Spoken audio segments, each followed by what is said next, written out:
Do you also see Navia and Clorinde over there? They look like they might have run into some kind of trouble. Let's go check out what's going on!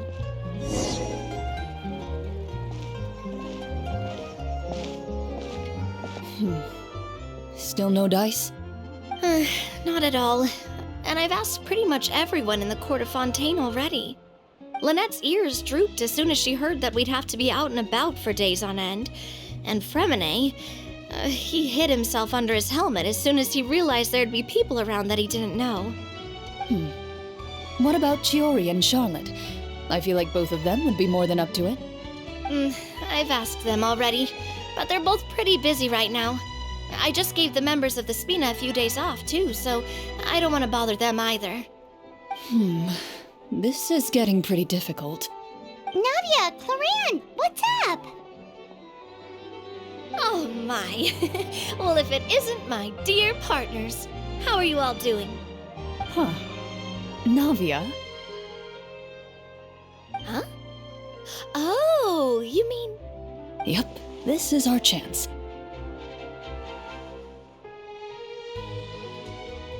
Do you need our help with something?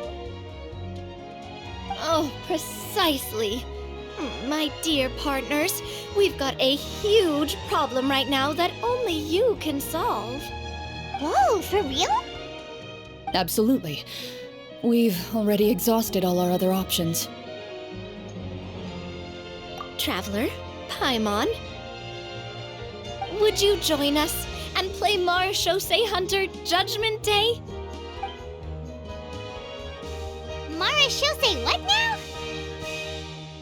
It's a new game script by the Tabletop Troupe, a local roleplay adventure club. Ever heard of the Tabletop Troupe? They put out games that allow you to participate in a story and roleplay characters with your friends. Oh, I've loved their stuff ever since I was a kid. That sounds super interesting!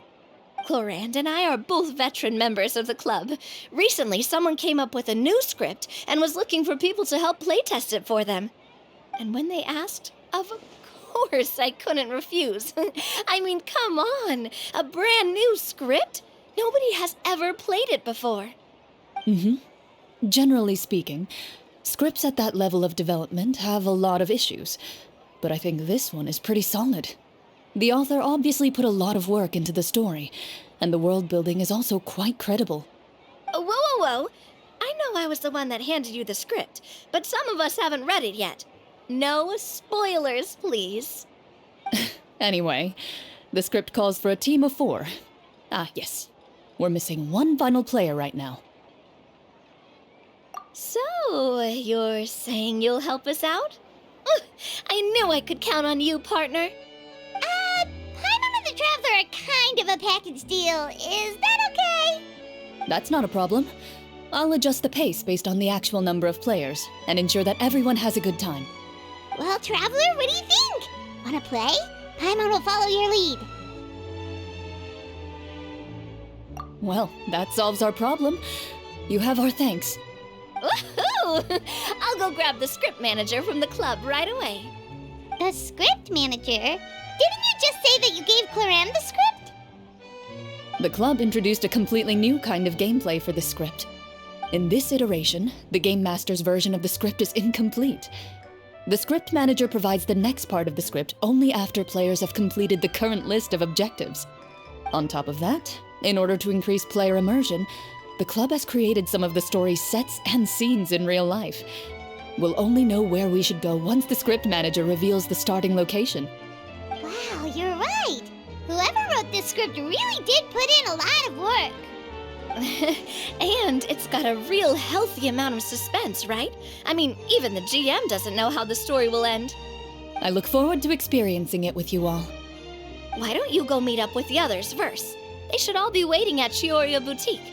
I'll come over with the script manager as soon as I find them. Sounds good. Remember to always watch where you're going, and don't rush. Oh, you say that like I'm 6 years old or something. Let me think. What kind of character should I play this time? I just hope you'll pick up some useful skills this time. Oh, and stop trying to persuade every animal you come across.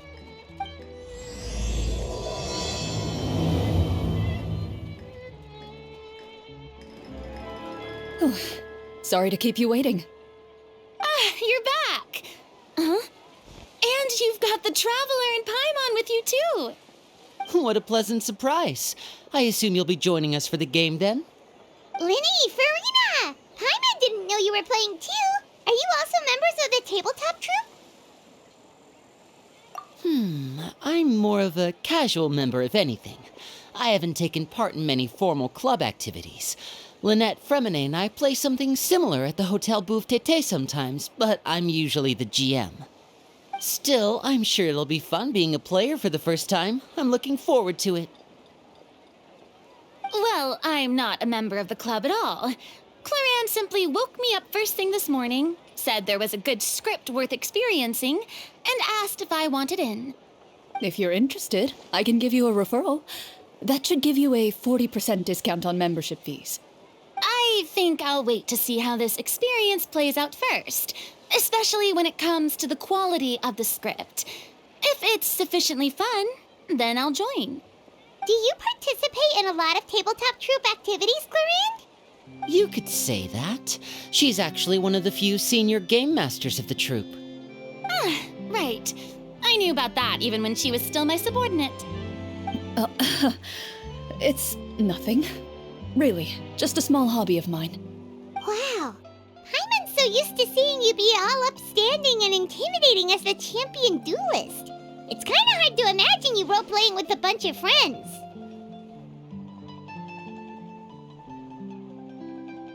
Surely you jest. I would never intentionally make things difficult for my players. I maintain a clear boundary between my professional and personal lives. The me you see at court represents the law and order of Fontaine. I put all personal feelings to the side and grant a fair duel to all who seek to defend their honor. But in my personal life, I'm just an ordinary person. Someone who feels anger and sadness, just like everyone else. Well, you say that, but for all the time I've known you, I don't think I've ever seen you cry. I've seen you get angry, sure, but now I'm wondering whether you were actually mad or if it just looked that way from the outside. I was probably in work mode during those times. Is that so? Well, in any case, I just feel like even in your personal life, you don't get emotional very often. So you want to see me cry? That might be a little difficult. A show of anger, though, that might be something I could accomplish. No, that's not what I meant.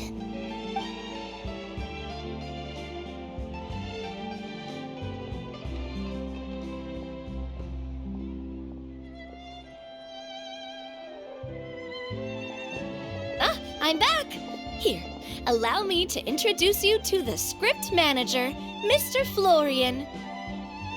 Pleasure to meet you all. Hello. Wait, are you a champion duelist too, Mr. Florian? Oh, no. This is just the costume provided by the club. I occasionally play a few of the roles in my scripts. That sounds like a lot of work. It's nothing. It's the least we can do to give the players a more immersive experience. Anyway, allow me to give you a brief introduction of the script. This script was adapted from the real history of the Marechaussee Hunters. You all will play the role of hunters from a bygone era and resolve a series of events unfolding in the capital. Paimon's not super familiar with the history of the Marechaussee Hunters. Is that a problem? Oh, no problem at all. I can give you a brief rundown. So, basically, Marechaussee Hunters were people who dedicated themselves to hunting monsters and protecting the city by using a special swordsmanship technique passed down over generations. Their story can be traced back to the ancient Remurian dynasty, as well as the first hunter, Cassiodor. But I'll leave the finer details for you to seek out and discover later. And I'll provide additional commentary as the story progresses. In that case, brave hunters, are you ready to set out on an unknown adventure? Whoa, just one sentence and it's like we're in the story already! Aha, I see many a determined gaze before me. Very well, head over to this location and begin your heroic journey. So, as we follow the story, it leads us to specific scenes? Ooh, sounds pretty innovative. What does the message in the envelope say? It's the exact location of the scene, as well as the formal permission to use the venue. Seems like they have everything prepared. Please check all your belongings, everyone, and make sure you haven't forgotten anything. Once you're ready, please follow me to the designated location. Sounds good. Hunter Squad, move out!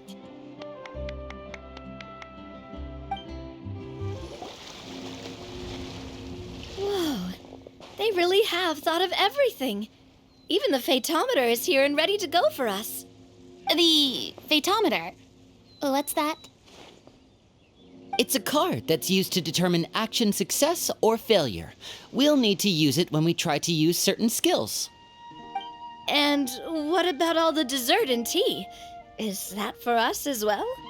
That's what the message said. Really? That's so nice. It feels just like a tea party with friends. Those snacks have Paimon's name written all over them! I think you might be more of a snack hunter than a marachose hunter, Paimon. Snack Hunter Paimon reported for duty! If there are delicious snacks to be found, Paimon will track down every last one! The desserts are great, but I'm still looking forward to the story more than anything. Very fair. Then, let us begin. First, please pick up the blank character cards in front of you and write down your name and profession. You can find an abbreviated version of the rules printed on the back of your character card. If you have any questions, feel free to ask me. In this story, everyone is a marachose hunter. To reflect this, the club has prepared a small badge for everyone.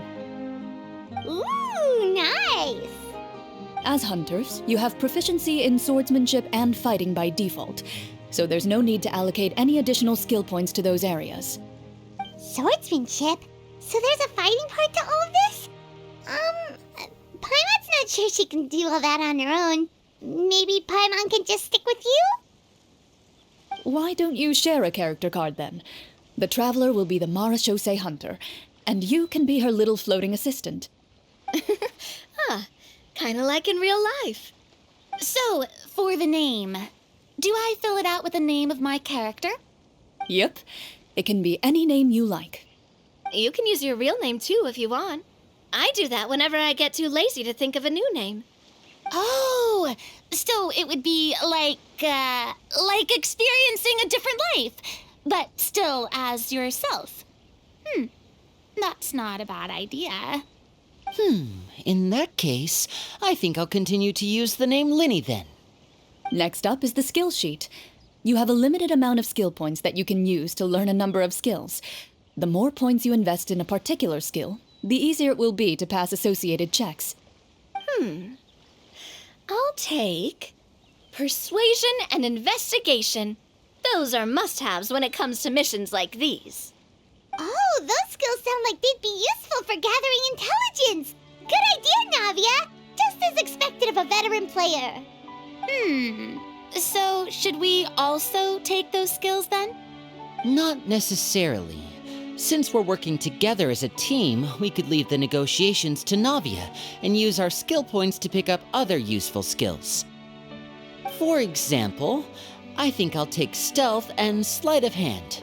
That will give us more options if we run into any situations we can't negotiate our way out of. Oh, interesting. I wasn't thinking about it like that. I suppose it's not so different from an acting troupe. Everyone has their own role to play. Let me see. I'll take art and performance. I'm not quite sure what use they'll be, but I'm not as knowledgeable about the other skills, and I am not too confident I'd be able to roleplay them well. Well, that leaves us. What do you want to learn, Traveler?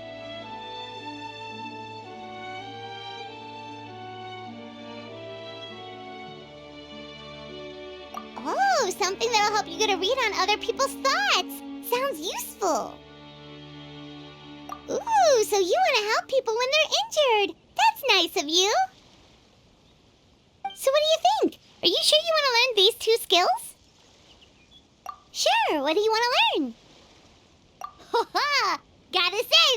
you really well. Nothing boosts morale like good food. Oh, something that'll help you get a read on other people's thoughts. Sounds useful. So what do you think? Are you sure you want to learn these 2 skills? Sure, what do you want to learn?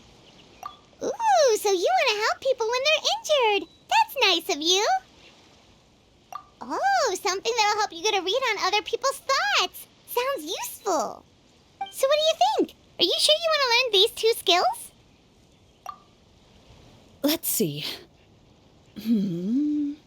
Oh, looks like you each have enough points to choose one final skill. You've all picked such classic skills. It's fine to go a little bit out of the box, you know. Why do I get the feeling she's getting ready to cause trouble?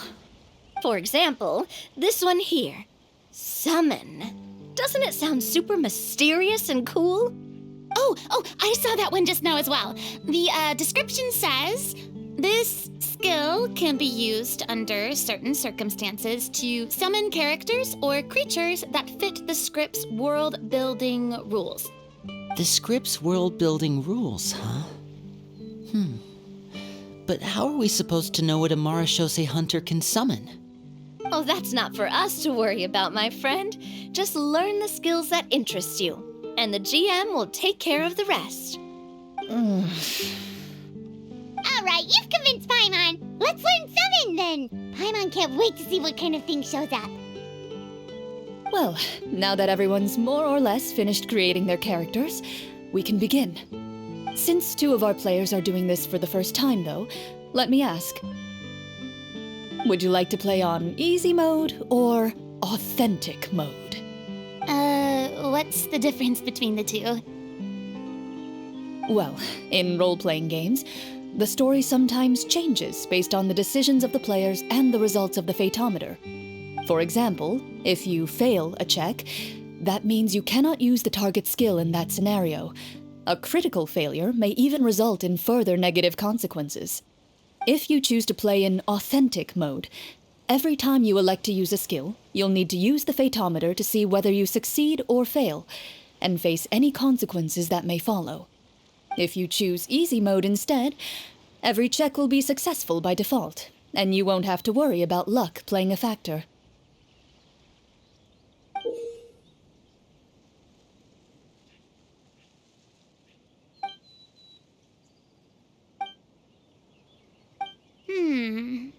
Given that I'd like to focus on the story, I suppose I should pick easy mode. I'd feel bad if I brought the team down by failing my checks. Huh? Oh, come on. Don't worry about that. RNG is the lifeblood of role-playing games. I'm going with authentic mode for sure. Never knowing what you might have to overcome. Ugh, doesn't that sound exciting? I'd rather be mentally prepared for what might happen. All right, then I'll mark down Farina for easy mode. All her checks will be successful by default. As usual, Navia and Linny will play on authentic mode. What about you, dear partner? How would you like to play? Are you sure?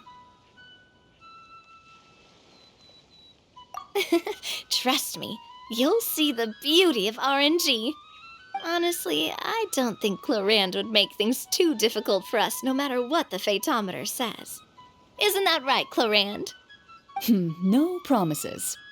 That wasn't super reassuring. Well, anyway, enough talk. Let's get started. I want to experience at least a good chunk of the story today.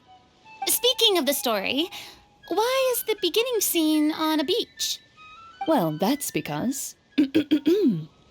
a long time ago, back when human civilization was still in its infancy, powerful demons and evil sorcerers ruled over the land. They created a host of monsters and sent them to slaughter all humans in existence. Soon, a group of human rebels banded together. With their swords raised, they swore to brave the darkness, and in doing so, subdue each and every monster that sought their destruction. They became known as the Marashose Hunters.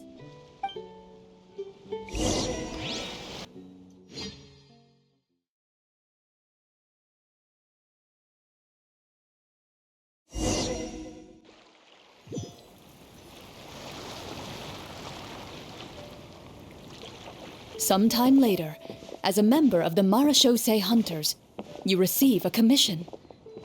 Following the address provided on the message, you take a boat and arrive at this strange city. As you inhale, you can taste the slightly salty air of the docks as you begin to survey your surroundings. There aren't many people in the vicinity, but you do take note of a few others who, like you, seem to be sizing up this place. Your eyes meet, and you realize these people are fellow Marechaussee hunters, likely led to this location after receiving the same commission as you. You're all Marechaussee hunters too, right? Allow me to introduce myself. The name's Navia, monster hunter by trade and helpful neighborhood businesswoman on the side. What say you to traveling together? We can help each other out on the road. Okay, count me in.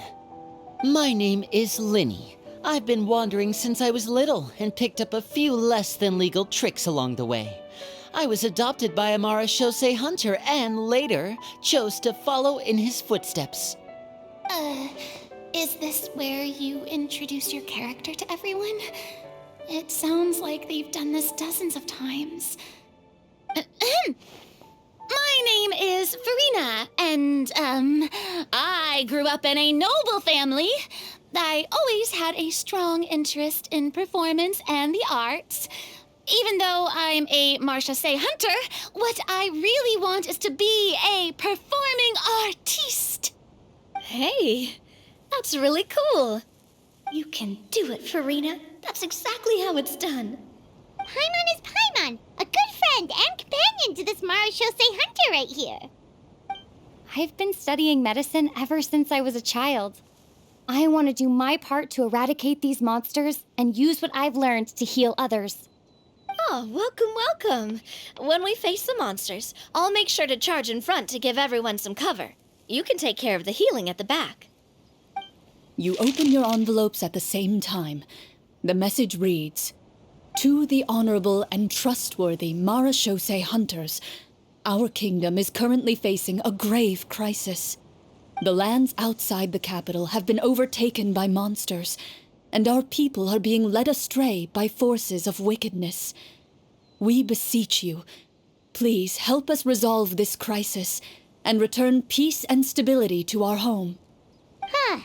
The layout of this city looks super familiar. It kind of reminds Paimon of Mondstadt.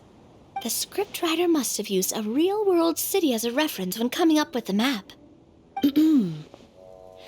As experienced hunters, the layout of the city reminds you of places once traveled. You recall the sight of tree-lined streets and the gentle tranquility of days gone by. Yet, as you regard the city in front of you, it appears to be little more than an empty shell. Its hollow gates are open to you, beckoning you to come forth and bring salvation back to the town. I carefully read every line of the letter and turn my attention to the signatures at the bottom. Who issued this commission to us? You see a long string of unfamiliar names. It would seem that many of the residents of the city issued this commission together. They sensed that things were not right within the kingdom and sent a distress signal to the outside world. In that case, why don't we take a walk around the city and see if we can learn anything from the local residents? Oh, good idea. We might be able to get some leads on the monsters and bad guys we're after. You look up and see a tavern nearby. It appears to be open for the day. Why don't we go check out that tavern? If the novels I've read are anything to go by, taverns are usually full of information.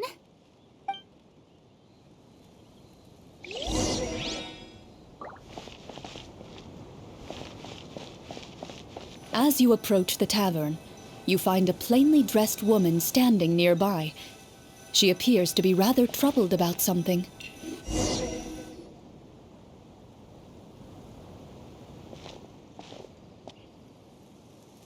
Greetings, friend. Lovely weather we're having today, don't you think? Oh, hello. I suppose you're right. The weather today is quite lovely. If only those monsters out there would stop causing trouble. It seems like every character included in the script has a certain amount of useful information to offer. If we keep asking questions, we might be able to get some good leads. Oh, come now, don't be sad. Life is all about optimism. Oh, that reminds me. What did you have for breakfast this morning? Huh? I don't think that's the kind of question we're supposed to ask. Nothing turns a frown upside down like good food. How about some macarons? I could make you some. You didn't even take cooking as one of your skill proficiencies. That's not necessary, miss. Excuse me for saying this, but you don't really look like a chef. Besides, I'm not really a fan of sweets. So you're someone who barely smiles and doesn't like sweets.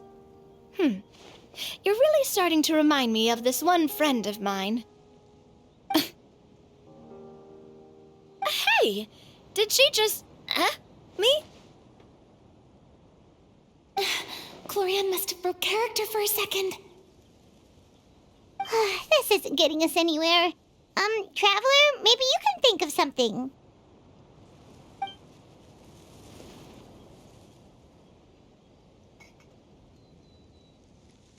The results of insight checks aren't disclosed to the players, so I'll be the one consulting the fatometer.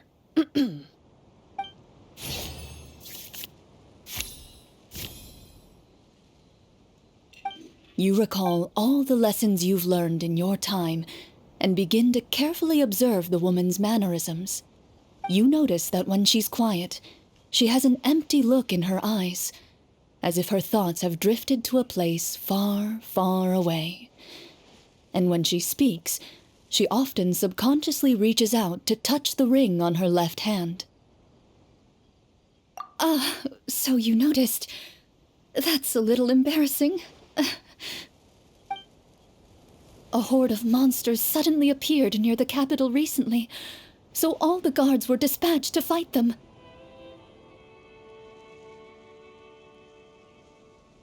Do you remember when those monsters appeared? I'm not completely sure. All I know is that my husband was dispatched to fight them 3 days ago. Do you know where he was sent? It all happened so fast. When we said our goodbyes, he couldn't even tell me where they were sending him. You have our thanks, friend. We'll find and defeat those monsters as soon as possible. We sincerely hope your husband will be able to return to your side soon. Oh, thank you. Don't worry. We'll find him. Just try to remain optimistic and wait for good news. We don't always get to choose what happens to us. But we do get to choose the little things like what we eat and how we respond to the things life throws our way. I hope that one day you too will recognize the power of something as small and inconsequential as a delicious dessert. I'll do my best. You bid farewell to the woman and continue your journey further into the city.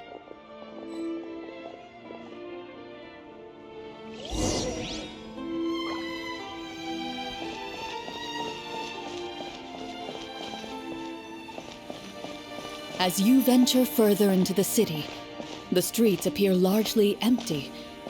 An elderly woman walks past. You see her shake her head as she puts away her wrinkled wallet. A nearby merchant folds his arms and gives you a disdainful look. You get the impression that he's someone who has long gotten used to the sight before him.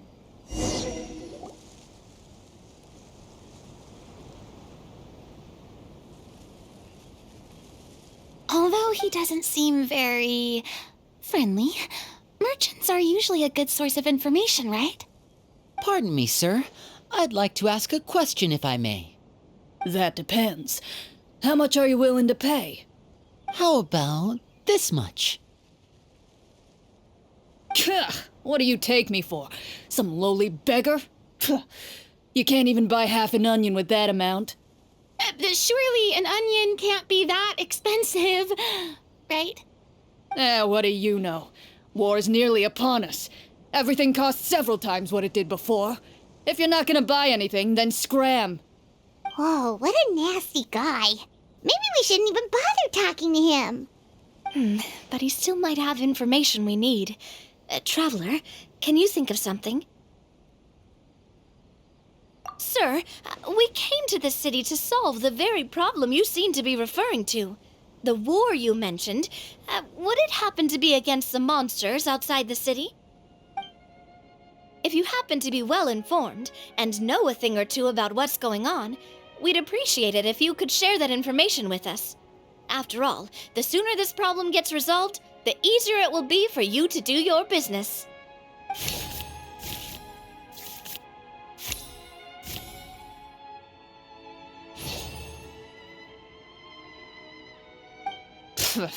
Well, things are basically as you said, young lady. Those monsters are camped outside the city, and they've been destroying all our trade routes. We have limited reserves within the city, so if this continues, we're all gonna be in big trouble. Wait, you're saying no one has put a plan in place to distribute supplies or maintain order? We could all starve, and those nobles in the palace wouldn't even break a sweat. Who knows? Maybe they've been in cahoots with the monsters all along. That is concerning. All right. That's all the information you need, right? Off with you now. I've still got business to do. You know, if you smiled a little more, you'd definitely get more business. And I bet that would make your life just a little bit sweeter. I'm not saying it's guaranteed to work. It's just a tip.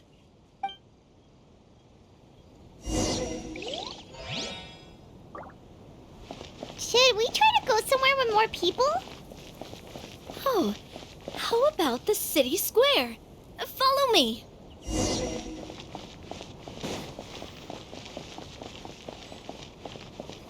Before you lies the city's central square. You see a man with a slightly anxious look on his face, pacing back and forth, his head hanging low. He doesn't seem to notice your approach. Still immersed in his own thoughts, he shakes his head and lets out a long sigh. This guy seems promising enough. Maybe I can get some information out of him. Hello, sir.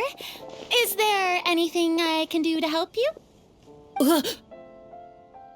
Wait, you're... I'm... Oh, dear goodness! You're a Marechaussee hunter! You recognize us? Are you one of the people who wrote the commission letter? Yes! Oh, I didn't expect you to actually come. Oh, what great news! The city is saved! What happened here?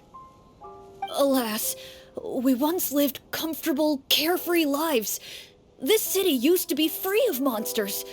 The first Marechaussee hunter, Casiodor, the Golden Hunter, he was the one who drove them back.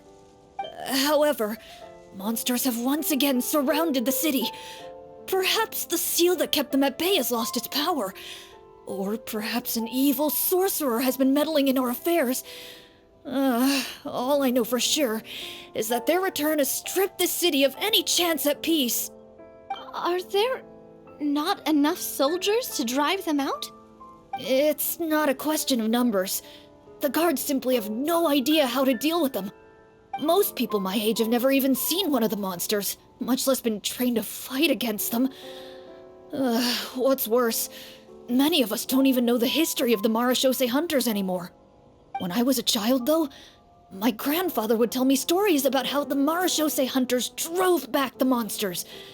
So, on the off chance that something might come of it, I decided to reach out to you. To be perfectly honest, I was starting to think all those stories were just tall tales. But now that I've seen you in person, I finally know that it was true! Well, you can rest easy, friend.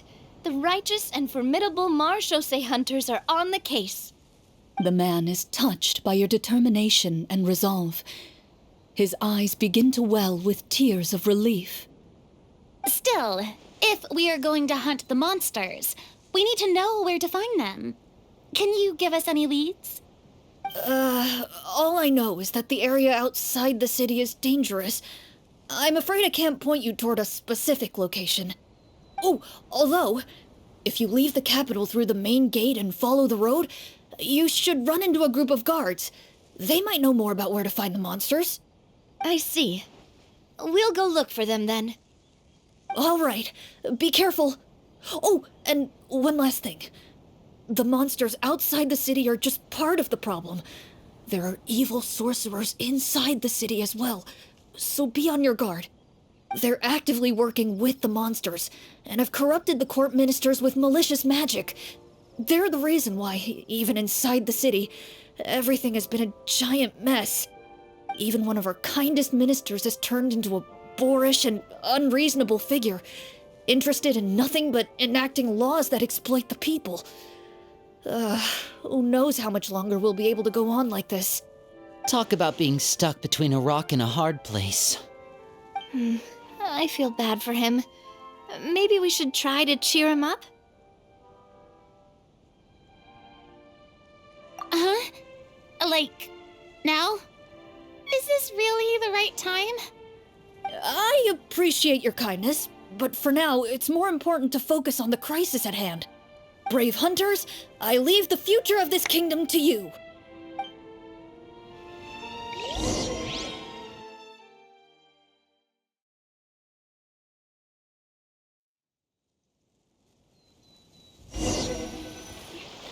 If I understood correctly, there are currently 2 problems in the kingdom that need solving, right?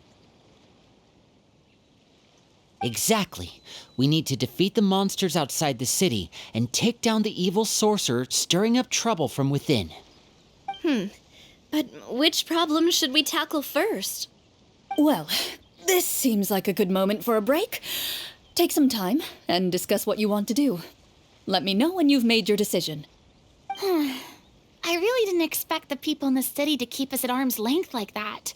I totally thought the hunters would be treated like heroes. Well, Clorinde said the script took cues from the real history of Fontaine, right? Maybe the real-life Marachose hunters were also treated like that. I wouldn't say it's a perfect representation of history, but there are definitely some similarities. Would you like to hear more about it? Sure. As long as it doesn't spoil anything in the script. You've brought up bits and pieces of the hunter's history before, but it was all in passing. Paimon wants to know too! The hunters were super powerful, right? Were they all from a special line of supernatural beings or something? Kind of like the yokai in Inazuma? No. All Marachose hunters were ordinary mortal fighters. The only thing that set them apart were the special sword techniques passed down over the centuries. Huh? So you mean anyone could become a Marachose hunter? In theory, yes. All you would need to do is survive the rigorous training and master the swordsmanship techniques required to fight the monsters. Still, most people dropped out at the early stages, and others called it quits the minute they saw a monster in person. To become a hunter, you must be strong in both body and mind. What kind of monsters did the hunters fight exactly? Oh, and the evil sorcerer the script mentions. Did they exist in real life too? The land of Fontaine once played host to an ancient dynasty known as Remuria. After that dynasty fell, monsters began to appear, intent on obstructing humans from establishing a new social order. One of the ancient sorcerers of Remuria used his power to assemble a formidable army of golems. He sought to use that force to establish himself as king. Now, wait a second. Don't tell me that guy was the inspiration for the evil sorcerer in the script. We still haven't found any in-game information on him yet. So, why don't you talk about someone else for now? Well, I wasn't planning on going into anything you might be able to find out in the game. But if you want me to talk about something else, then... How about Casiodor, the Golden Hunter? Or Egeria, the ex-Hydro Archon? Wait, but those people are all from a super long time ago. Where did you learn all this, Clorinde? From my master. Huh. By master, you mean Miss Petronia? Someone you know? Absolutely. Miss Petronia and my father were good friends. Back in the day, she would often bring Clorinde over to play, but then... Let's not get off topic. Anyway, back to what I was saying. Responding to Egeria's call, a number of warriors followed Cassiodor into battle against the monsters. This group of warriors, under Cassiodor's leadership, became known as the Marechaussee Hunters. Yet, as Fontaine entered an era of peace, their work gradually became obsolete.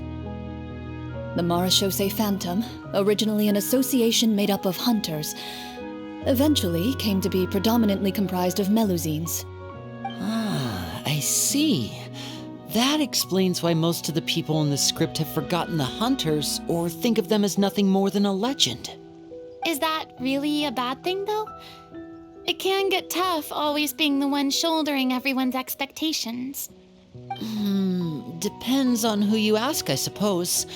If the name of the organization no longer commands respect, investigative work is bound to suffer. Speaking of investigations, which problem should we tackle first? Monsters or evil sorcerer? I vote monsters. That's the main duty of the hunters, right? We can come back to the sorcerer later. Well said, Miss Farina. Plus, if the sorcerers really are the masterminds behind this whole thing, defeating the monsters could give us some clues on their intentions as well. What about you, partner? What do you think? It's decided then. All right. After some discussion, you decide to turn around and head out of the city.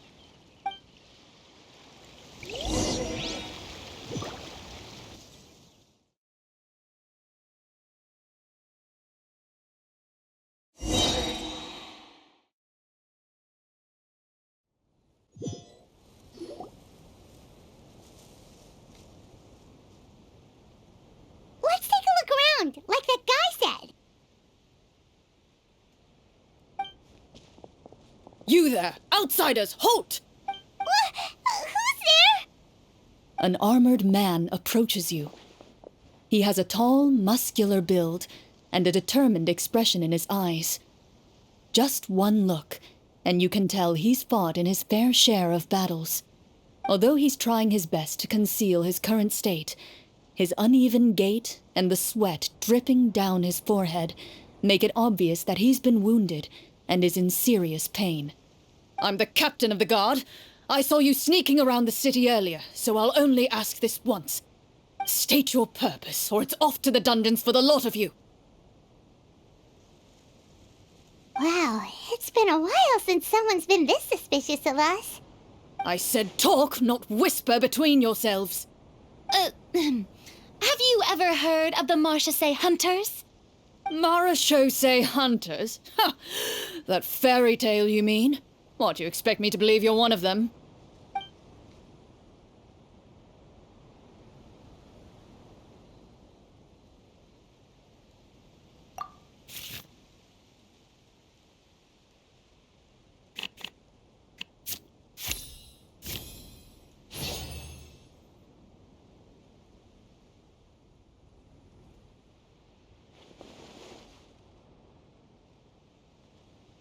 Using your knowledge of medicine, you're able to deduce that the injury on his calf was a monster's doing, and the wound has already begun to fester. As you check him over, he looks at you with suspicion and retracts his injured leg further back. I'm a doctor by trade. Please let me redress your wound. You don't have to suffer like this. The man appears somewhat disgruntled at having been exposed, but soon relents and raises his leg for you to take a better look. He allows you to apply a poultice of specialized medicine to the wound, and it appears to bring him much relief. The tension in his brow eases. All right. Guess you lot might actually be real Marechaussee Hunters after all. In any case, you've successfully treated my wound. So, what do you want to know? Do you know where we can find the monsters, or the other guards who are fighting them? He informs you of the various locations where monsters have appeared. He looks in that general direction with a pained gaze. as if a thin, invisible thread is pulling on his wound. Some of our new recruits have never even dealt with a petty thief, and now they're out there fighting monsters. If it weren't for this cursed leg. Oh, please, sir. Don't get too worked up. You need to focus on your recovery. Just leave the monsters to us. We're marechaussee hunters, after all. Hearing you say that, a glimmer of hope flashes in his eyes. But it disappears almost as quickly as it came. Those monsters aren't easy to deal with. But if you insist on going, I won't stop you either. I just hope all the guards will be able to come back to their families alive. I wish you the best of luck.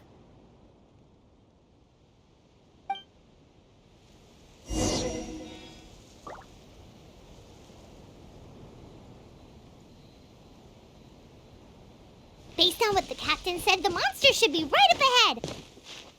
Let's go. Hopefully we're not too late.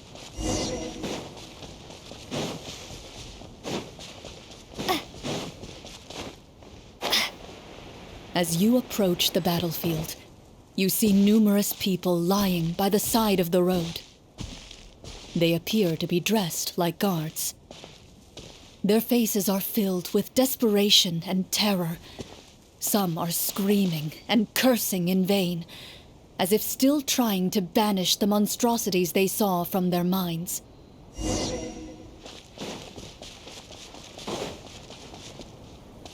A few of the wounded look up at you in shock and disbelief. "Quick, leave this place. Turn around and don't look back," they yell.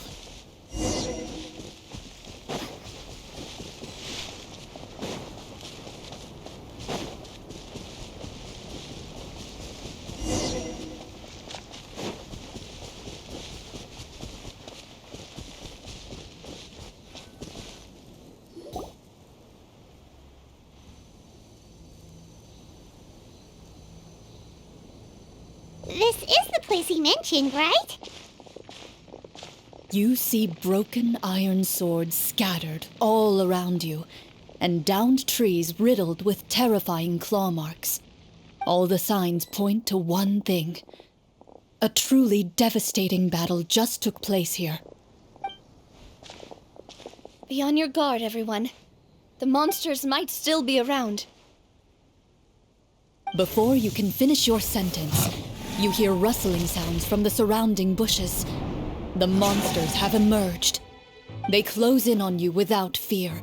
You get the impression that, in their bloodthirsty eyes, you're just another meal for them to devour. A little help here! This thing wants to eat Paimon! Your battle round begins now.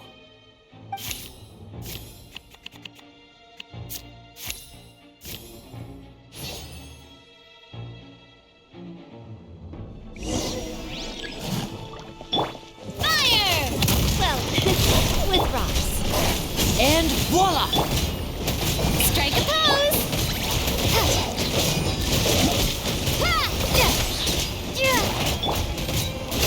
Coming at ya! The next battle round begins now.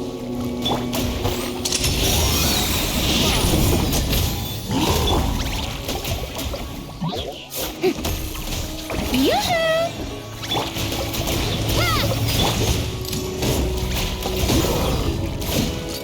Hey there! Watch out!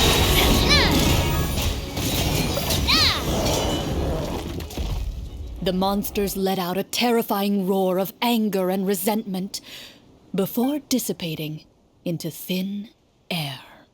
Oh, thank goodness it's over. We're lucky the marechaussee hunter class came with all those preset skill points. Otherwise, we would have been in some real trouble. I never knew the photometer even determines the amount of damage you inflict. If you get unlucky, isn't it just game over right then and there? That's part of the fun. The uncertainty of fate is what gives these games their appeal. Just as you begin to celebrate your victory, a suspicious lump on the ground catches your attention. A suspicious lump.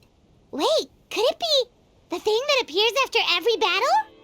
I walk up to it, crouch down, and begin to carefully examine it. I've still got my right glove on, so it should be fine for me to touch it, right? As you investigate the mound, you discover that the exposed portion appears to be made of wood. It was previously obscured by the large form of the monsters. With the monsters gone, the small protrusion now awaits your discovery, poking out of the ground like a shy flower bud. Whoa, it's a treasure chest!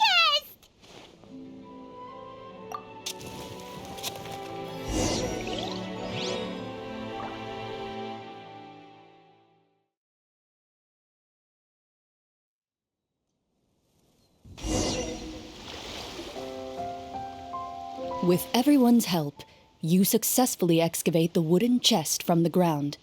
Even without opening it, you can tell from the mora and jewels scattered around the chest that it must contain quite the fortune. Makes sense. We worked hard for this. Let's open it and we can share what's inside. I can understand your excitement, Paimon, but think about it. Doesn't it seem like there are people out there who need this treasure more than us? Yeah. Think about all the people suffering in the capital, or all those guards who got hurt fighting the monsters. Wouldn't it be better if we gave the treasure to them? Wait, is that how it works? Paimon thought since we were the ones to dig it up, we could just take it for ourselves. Well, let's put it this way. Any decision you make during a role-playing game can impact the future course of the story. But would the people really believe us? It's hard enough for us to prove we're Marchese hunters. What if they think we procured the treasure illegally? They might get even more suspicious of us. That's definitely something we should consider. Maybe we can come up with an explanation in advance. Well, if donating it could cause that much trouble, why don't we use it to buy some gear and fill up on good food? Then we'll be ready to fight even more bad guys. Looks like you're facing a difficult choice once again. Well, it's getting late. Why don't we call it a day for now? Wow, where did the time go? I'm not sure if it's because I'm having so much fun with you all or because the story is particularly enticing, but I feel like I could almost keep going. Hear, hear. Ooh, how about we play through the night? I'm not sure I'll have enough energy for that. Yeah, that won't work for me either. Lynette will give me an earful if I get home too late. I understand how you feel, Navia, but we have to change venues for the next part of the story anyway. Huh? Another location? Mm-hmm. There's a special note for the GM at the end of this section that says to proceed to an indoor set for the next part of the script. Whoa, they really pulled out all the stops for this new script. Well, even if we end the game for the day, we can still stay a little longer and hear Clorinde finish her story, right? Paimon wants to hear more about the history of the hunters. Something tells me you just want to finish the free desserts before we break for the day. That's just a coincidence, okay? Besides, to Paimon, not finishing free food feels even worse than having to buy her own. And anyway, Paimon really does want to hear more about Clorinde's master. Well...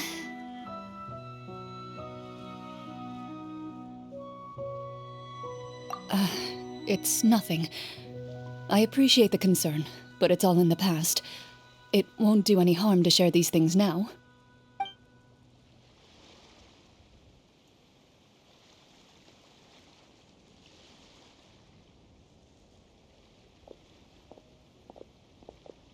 My earliest memories are of living with Master.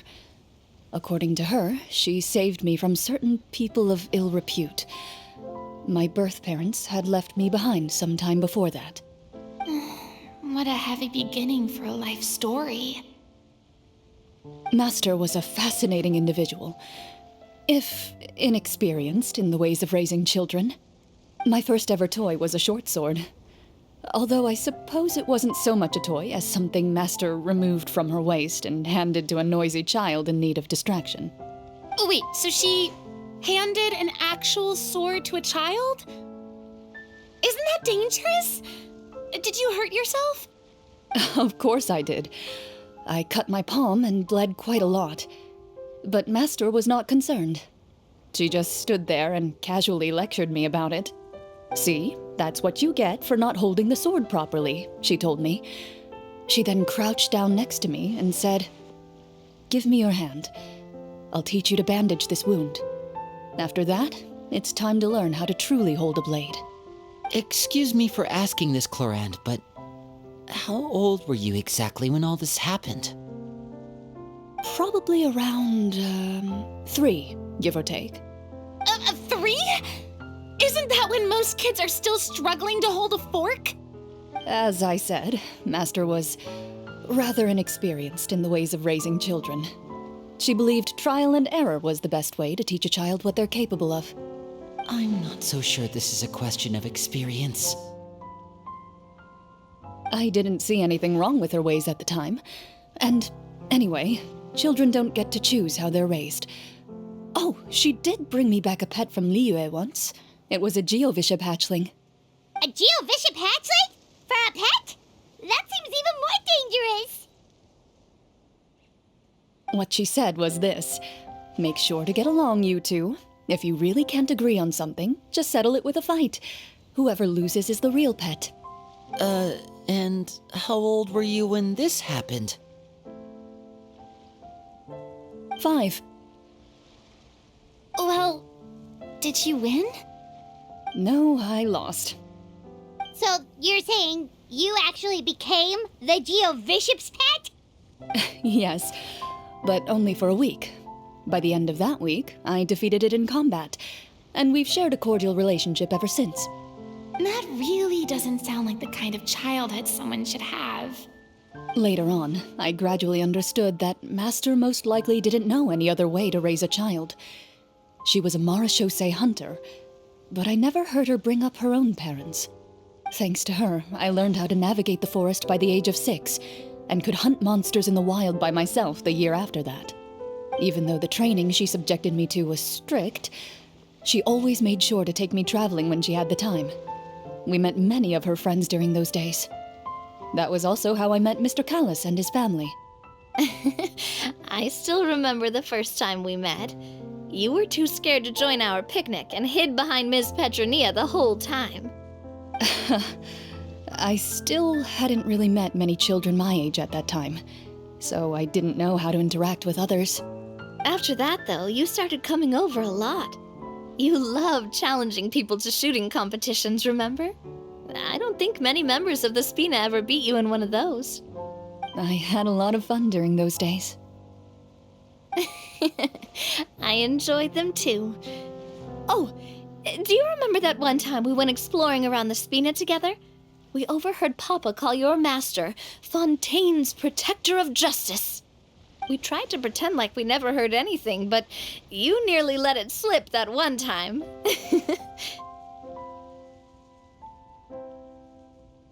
Protector of Justice? Oh, wait, you mean that vigilante hero from 20 years ago? The one who was always active at night? Yep, that would be her. She often would put on a black cloak and go out at night. I never knew where she went or what she was doing. Until, like Navia said, we overheard the truth from Mr. Callis that night. 20 years ago, huh? I still remember the guards leaving all kinds of witness reports about her on Nervalette's desk. My apologies. Oh, there's no need to apologize. You had nothing to do with it. And anyway, everything she did was for a good cause. Although, calling herself the Protector of Order was a bit much, especially when she deliberately operated outside the law. Huh? When did the Protector of Justice become the Protector of Order? Oh, she had a bunch of code names. I heard she would just come up with a name on the spot whenever she was asked. Later on, she probably got sick of answering those questions and decided to stick to just 2. The Protector of Justice and the Protector of Order. That sounds like her, all right. I bet she forgot which of the 2 she'd use by the time she got back each night. Well, she certainly sounds like a fascinating individual. With her strong sense of justice, it's no surprise her student followed in her footsteps. It's true. I always wanted to become like her. Someone powerful, independent, and with a strong sense of conviction. But...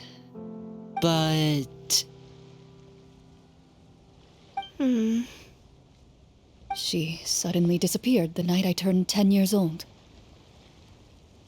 Disappeared? What happened? I have no idea. She didn't even leave a note. I was never able to find out where she went. That night, I was celebrating my birthday at Navia's house, but Master never came to pick me up. When I returned home on my own, it was to an empty house. When she still didn't appear after a few days, I went to Mr. Callus's house to ask about her whereabouts, but he only shook his head. Papa probably didn't know either. I know he sent a few people to investigate the matter in secret, but they never found any credible leads.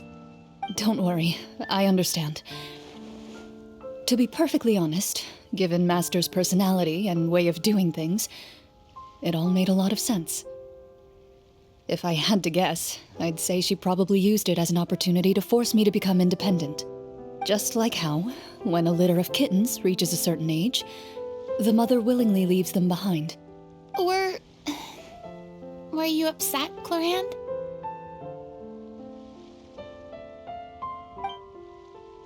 I was at first, but not anymore. I don't believe Master would suddenly disappear for no reason. There must have been something she just had to do. Well, despite everything, you still managed to follow in her footsteps and become the greatest champion duelist in all of Fontaine. You're practically a living symbol of law and justice. I suspect my position would be far too by the books for her. Master always did whatever she pleased. But you're right. I suppose I do take after her in some ways. Who knew Clorinde had such an interesting past? I never had the chance to ask her about it before. And I wonder, if Clorinde's master were the champion duelist back then, would that duel against Mr. Callus have gone differently? Oh no. Judging by the atmosphere, Clorinde and Navia are probably thinking something similar. The mood just got super awkward all of a sudden. Well, anyway. Would you look at the time? It's getting dark, so we should probably call it a day for real this time. If we keep talking like this, we really will be here all night. I had a great time today, Miss Clorinde. Thank you for being our GM. Anytime. The script was good, but I've got to say, your childhood stories were even better. Hey, you should tell us more about that fight against the Geo-Bishop sometime. Maybe your master was onto something. You could be right. What does she mean, onto something? I certainly don't know any 5-year-olds who want to fight a bishop in their spare time. Guess I'll head back as well. I need to save my energy if I want to continue enjoying the story tomorrow.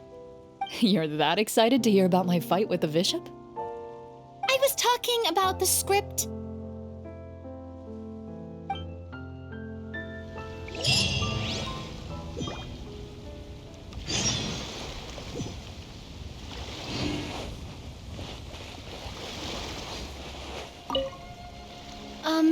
Just between the two of us, could you tell me what it was like to be the Geo-Bishop's pet? It was nothing special, really. Geo-Bishops don't understand the concept of a pet.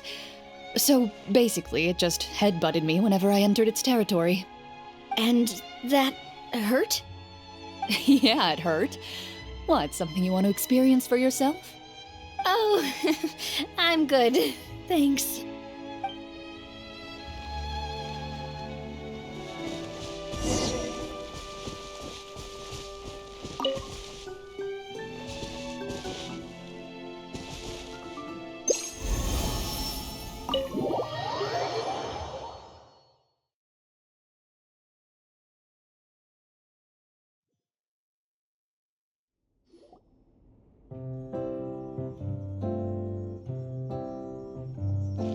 looks like everyone's here.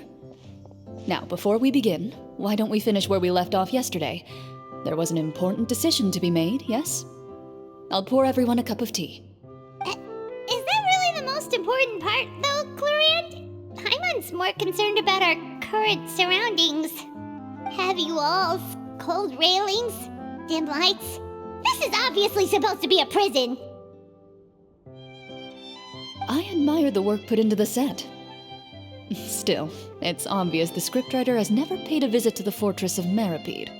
So the set is going to be a part of the script? Unfortunately, that is something I can neither confirm nor deny.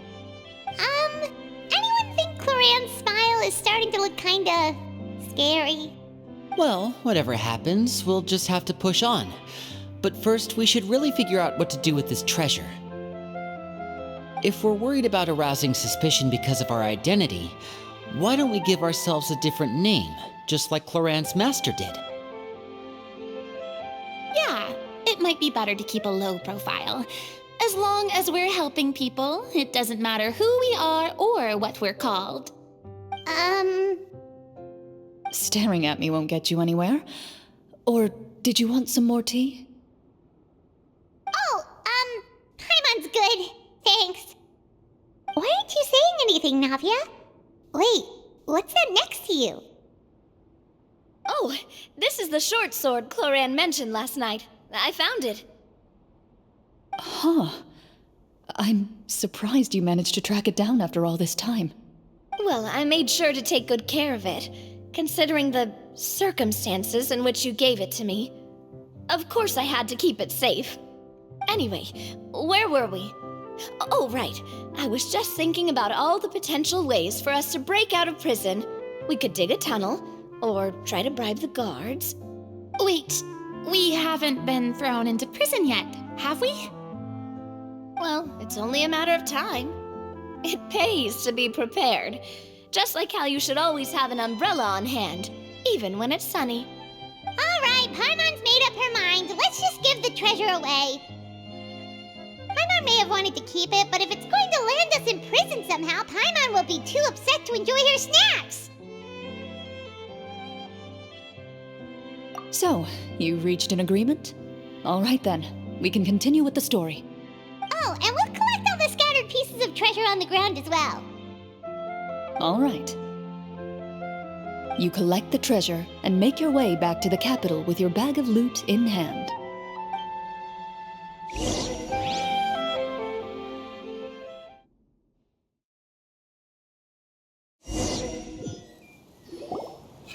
The city is still shrouded in a gloomy, oppressive atmosphere, but your spirits are surprisingly high. In places where sunlight struggles to reach, you generously share your wealth with the children, the elderly, and the poor in urgent need of help. Thank you, kind soul. The elderly woman's look of gratitude follows you as you walk away, her eyes never leaving your back until you move entirely out of sight. However, there's still quite a bit of Mora remaining. It appears you haven't made much progress. She's probably trying to tell us to speed this up. We need to hurry up so we can address the sorcerer problem. Should we go find that man again at the square? He seemed like a pretty responsible guy. I'm sure he knows the people here far better than us. Oh, good idea! Just as you start to make way to the square, intent on finding the man again, there's a voice.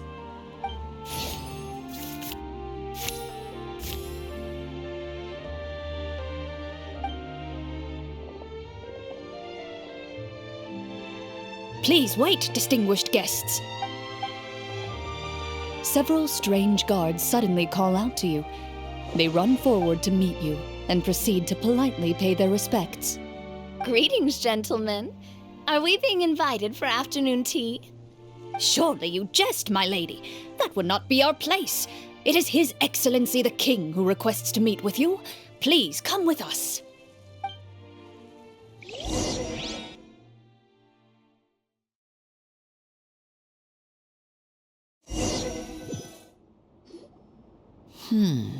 Do you think this could be a trap? we have to investigate the court at some point, right?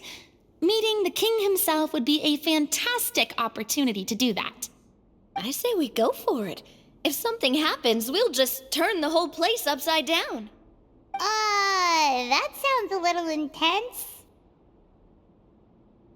After a quick discussion, you nod to the guards and agree to follow. They lead you all the way to the audience hall of the palace. Gilded tables line both sides of the hall. The space itself is adorned with all manner of expensive antiques, glass shelves, and silver candlesticks. The items appear quite ordinary in size and dimension, yet their presence somehow makes the emptiness of the hall feel even more surreal and ominous. Wow, it's so luxurious! The elderly king, clad in a magnificent robe, sits upon the deep crimson throne before you. He wears above his head a majestic crown, with a gemstone the size of a bird's egg set right at the very front. As you observe it, you see a complex pattern of light reflect off its surface. They're here, Your Majesty. A man dressed in dark clothes, likely a minister, shields his mouth with his hands and bends down to whisper a few words to the king. After a moment, he lowers his hands and stands back up. His gaze shifts to fixate on your group, but he does not move from his place at the king's side. The king does not appear entirely aware of his surroundings. The man by his side, though, we should keep a close eye on him. The king remains still and says nothing. The minister is the one who speaks. Esteemed guests, allow me to thank you for coming to our faraway kingdom. Unfortunately, His Majesty the King finds himself quite exhausted from work. So please allow me, his Prime Minister, to welcome you in his stead. I've heard tell that your group, the Marechaussee Hunters, used your exceptional ability with the sword to repel the monsters near the capital. Such a great deed deserves to be rewarded.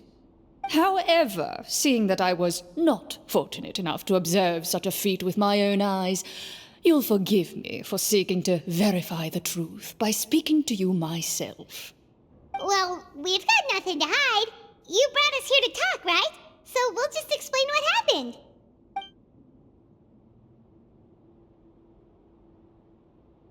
The golem's blades were so powerful, they could cut down trees in a single swipe.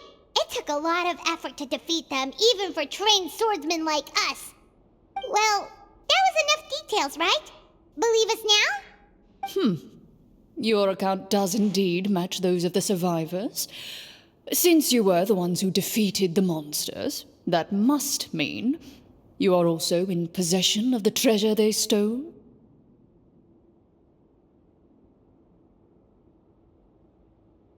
Well, we did take the treasure, but... How did he know about the treasure? Then I must ask that you return it at once. It belongs to the kingdom. Wait, but didn't you just say that our great deed deserved a reward? Shouldn't the treasure be considered a part of that? Yes, that was indeed what I said. But you seem to have forgotten a very important distinction. Only that which is freely given by the king can be considered a reward.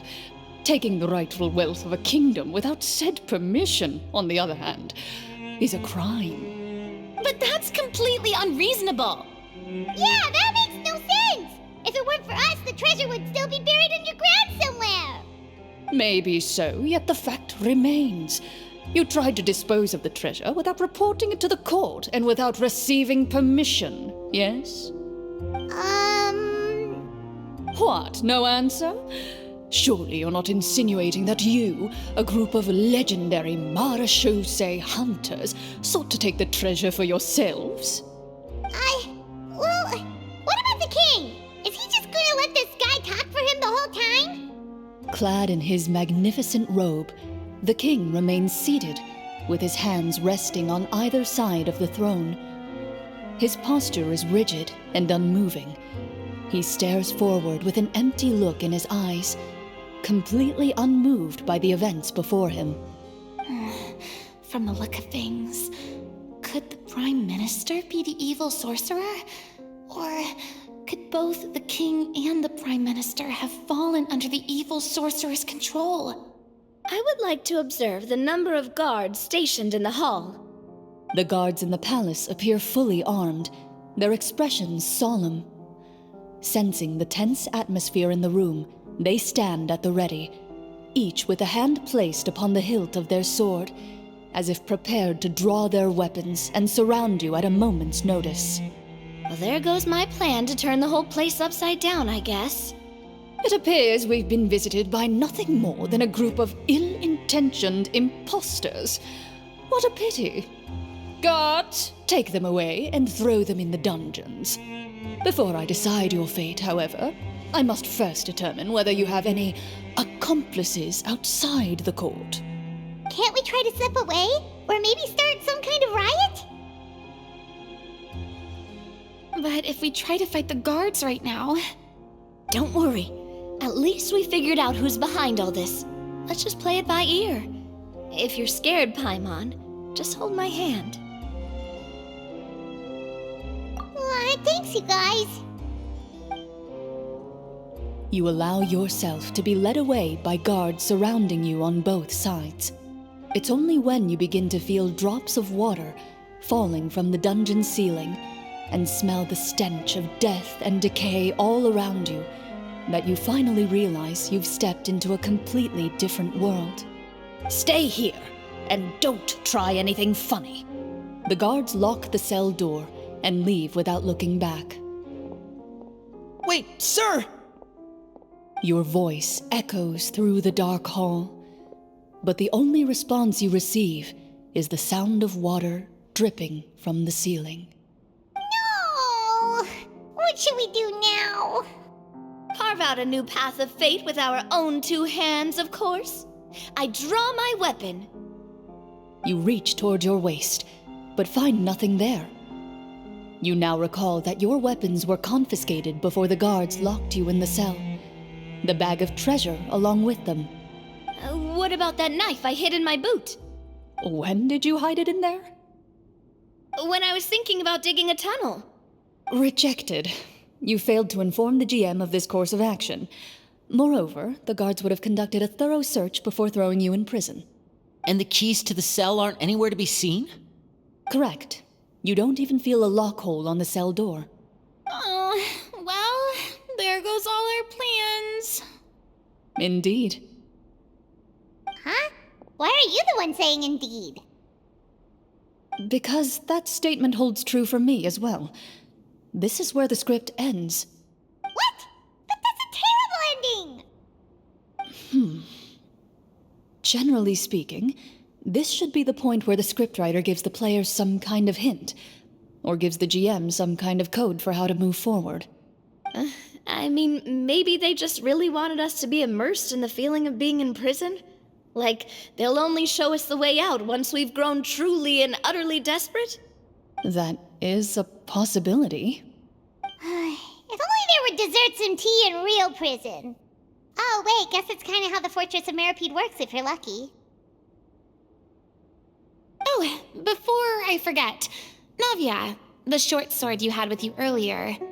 I took a closer look, and the craftsmanship doesn't appear to resemble anything from this era. If I remember correctly, that style was last in vogue several hundred years ago. Wait, Clorinde said that sword used to belong to her master, right? Does that mean her master has been alive that long? I doubt it. The way she went about things often made her seem childish more than anything. I'd say the sword was most likely an heirloom passed down over time. Hang on. A precious heirloom passed down to you by your master. And you gave it to me just like that? You weren't worried I might lose it? Master left many things to me when she disappeared. There was the sword, an old key, and a good amount of junk she probably just didn't want to take with her. I gave you the sword back then, because I didn't want our friendship to end. Wait, when did this happen exactly? After the duel between Mr. Callis and myself. Before that, Clorinde would have meals with us and even stay over at the Spina some days. She was on great terms with Papa as well. After the duel, though, there was a period of time where we simply didn't know how to face each other. She entrusted this sword to me, and never came back. We were both sad, and conflicted, and totally overthinking everything as a result. Whenever I looked at this sword, I couldn't help but wonder if Miss Petronia had never introduced us to each other at that picnic. Maybe part of the sadness I was feeling could have been avoided. Back then, it felt like I hadn't just lost a father, but a close friend as well. No one can change the past. The most important thing is that you two found your way back to each other and can enjoy things like this together. Yep, you're right. I'm sorry, you two. I didn't mean to bring up any sad memories. Think nothing of it. No one here is at fault.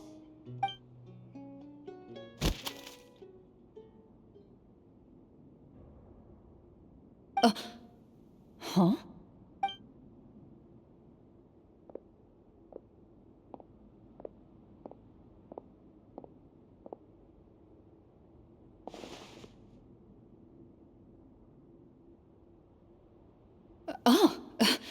Looks like the next part of our script is here. Perfect timing. The situation was really starting to get desperate. And not just because of the prison thing. From Clorinde's face, Paimon really can't tell if it's good news or bad news.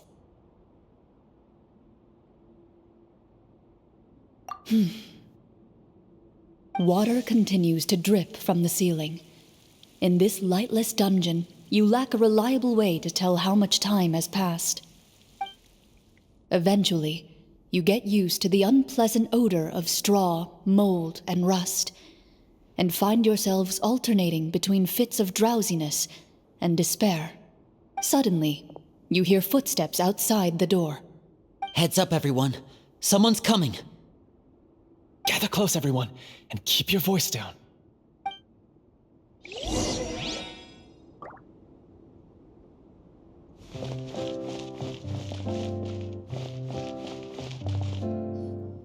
Who are you? I work as a guard in these dungeons, but my true identity is the same as your own. I'm also a marechaussee hunter. Huh? Shh! I've already sent away the other guards, but if we make too much noise...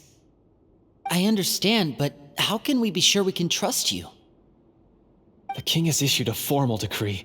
In light of the irrefutable proof of your crime, you're to be executed before tomorrow's sunrise. If you want to escape, it has to be now. Executed? We barely did anything! Monsters appearing at the same location as the treasure. Could this entire thing have been a trap? There will be time for speculation once we're out of here. As for my identity, I have no way to prove that to you just yet.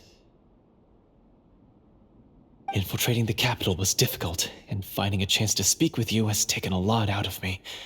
I could go on, but I think we can all agree that now is not the time for details.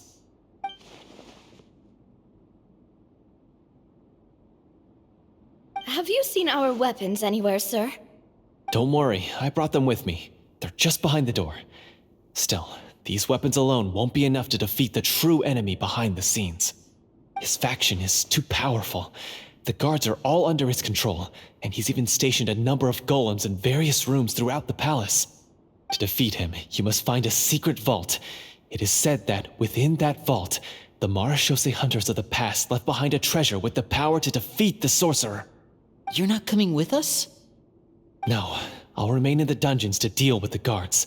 I'll try my best to distract them so they don't go after you. As long as my identity is not revealed, I'll be able to aid you when the final battle comes. In that case, please stay safe. Thank you for your concern. I will do my utmost. As for the location of the vault, here, This map should lead you there.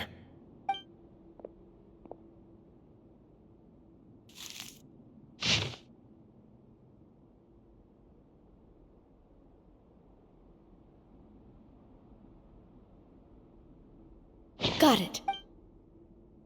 All right, once I open the door, remember to stick close and refrain from making any noise. I'll lead you out of here as quickly as possible. You now have the chance to restore the honor and legacy of the Mara Shosei Hunters. So please, get out there and reclaim what's ours. And be sure to exercise caution. With the help of the guard, you successfully escape the dungeons. Your sense of despair and anxiety both seem to fade as you continue your quest.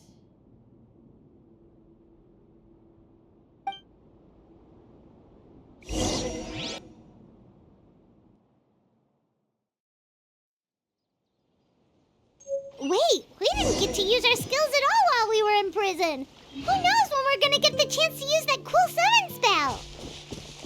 That is a pity, but we can only continue to move forward.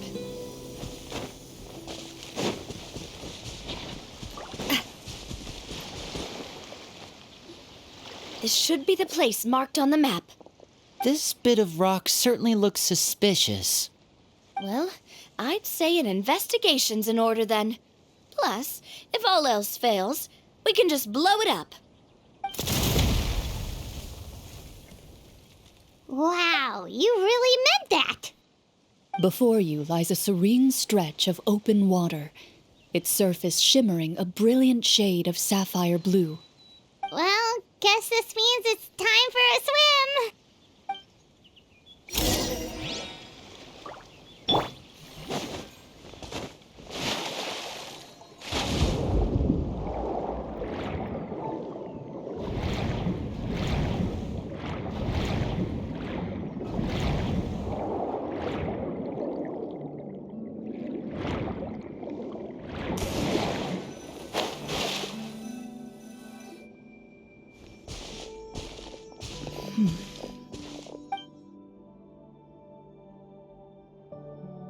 What's the matter? It's nothing. As you step into the cave, you find yourself in an eerily quiet space. Before you lies a narrow passageway that appears to trail off endlessly into the distance.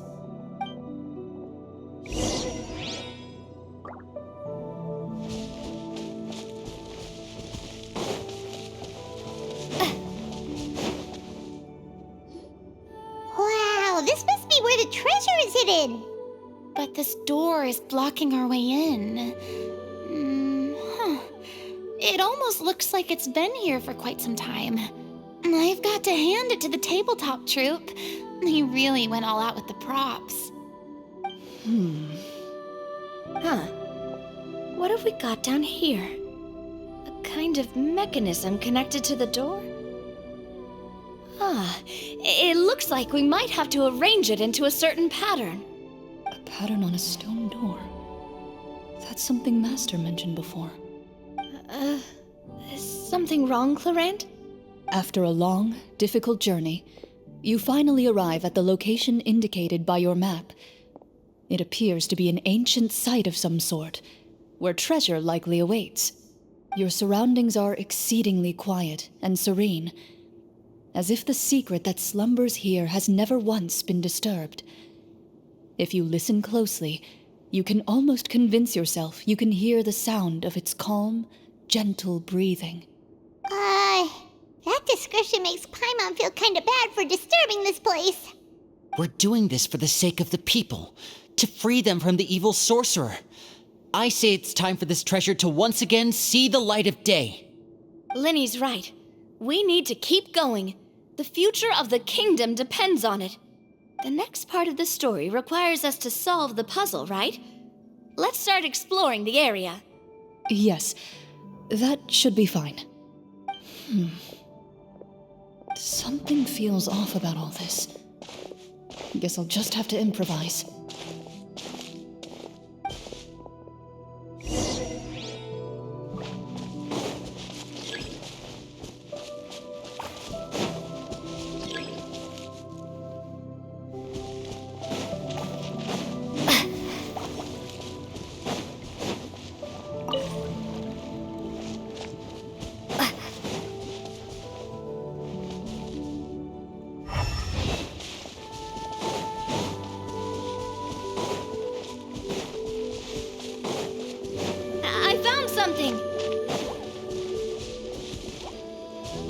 found something here, too.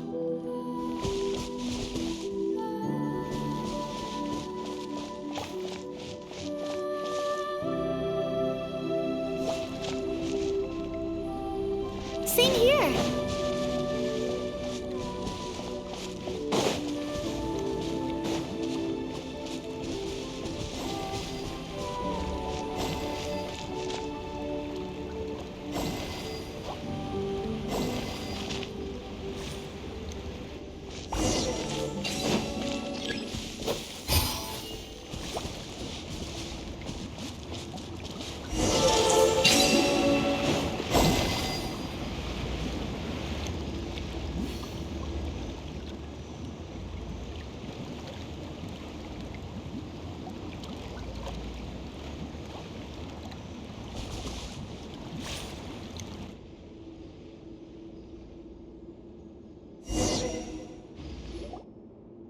It worked! Something just appeared. Some kind of new mechanism, maybe? By solving the puzzles, you prove yourselves worthy of inheriting the secrets of the past. At the end of each puzzle, you're rewarded with With? a key.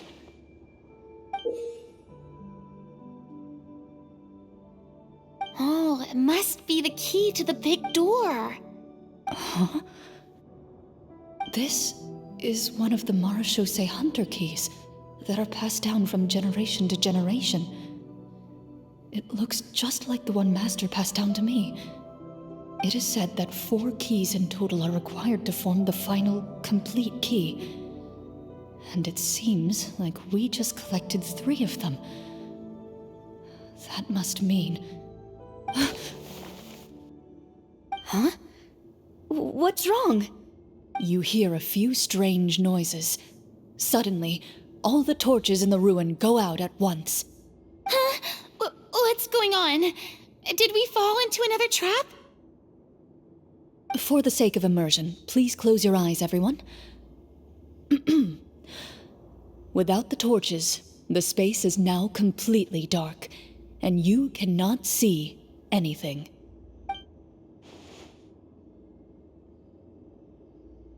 But Paimon can still see a little bit over here. Oh, right, sorry. Suddenly, you hear the sound of footsteps pierce through the darkness. There's someone else here? Oh, this is so unsettling. I can't see anything. I've been discovered then. Wait, that voice, it's... You recognize the voice as belonging to the guard who led you to this place. It appears he now covets the treasure for himself and has come to stake his claim. Oh, so this is just part of the script. Then I can probably relax. Well, if we can't see anything, that means we can't fight to the fullest of our abilities. Should we retreat for now? Judging by the way he's holding his sword, he must be a real Marechaussee hunter. But this isn't part of the script. Retreat? That's not the hunter way. If it's dark for us, then it's dark for him. We choose to fight. Your choice is noted. Please keep your eyes closed until I tell you the torches have been relit. This battle will be in the dark. You got it. Well then, let us begin.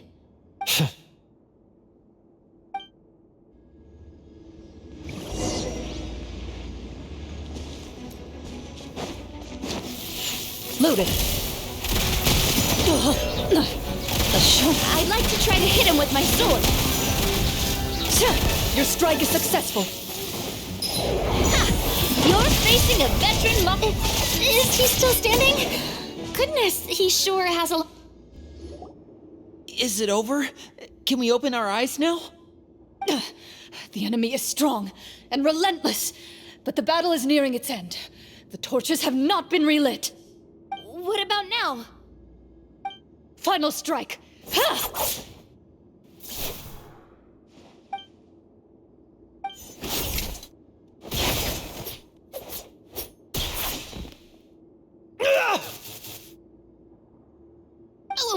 Did we get him?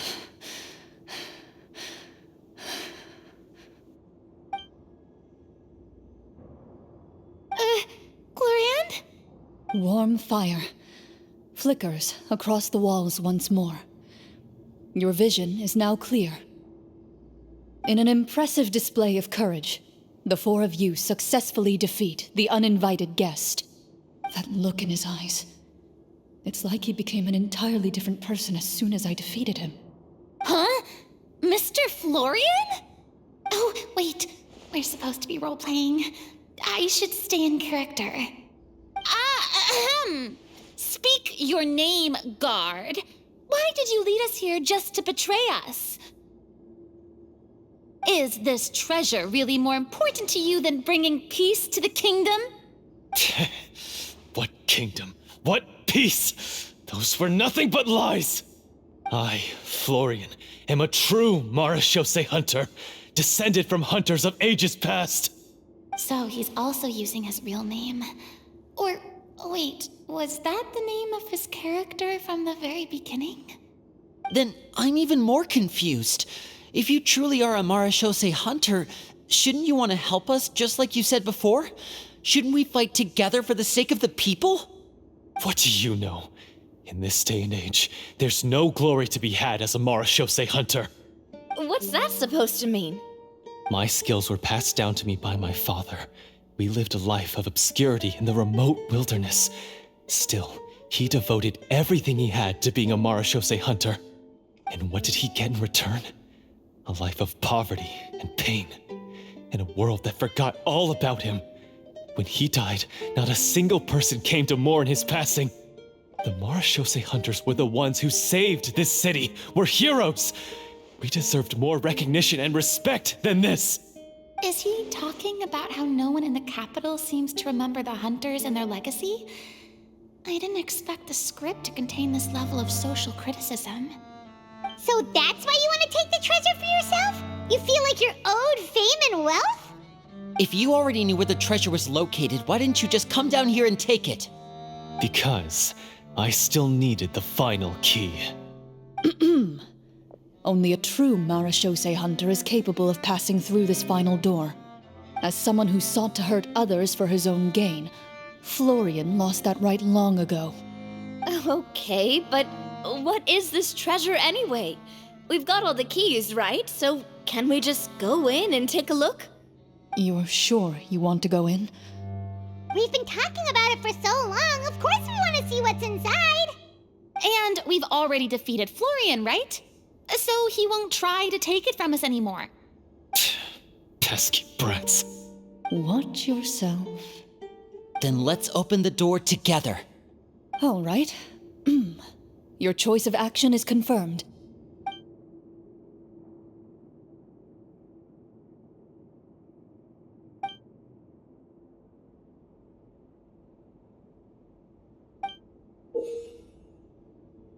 Before you, the door to the treasure, sealed and undisturbed for more than 100 years, finally swings open.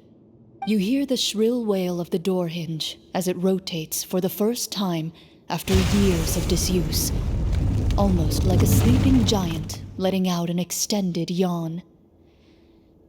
You get the impression that the secrets buried behind this door might be just as heavy as the sound you just heard. It's open! Come on, let's go in! Paimon wants to see what's inside! Ooh, me too! Ugh, uncovering hidden treasure is the most exciting part of adventuring. What do we have here? Uh-huh. A stone tablet? And some shabby weapons? You call this a treasure vault? Looks more like an abandoned warehouse. Maybe the troop ran out of budget at the end? They provided a super immersive experience at the beginning only to drop the ball at the most important part. They could have at least filled this place with cardboard mora or something. Wait, I get it now. Paimon, this is the real Marechaussee hunter treasure. Huh? This is it? The Marechaussee hunter treasure is just A stone slab and some broken swords? I can't believe it. I refuse to believe it!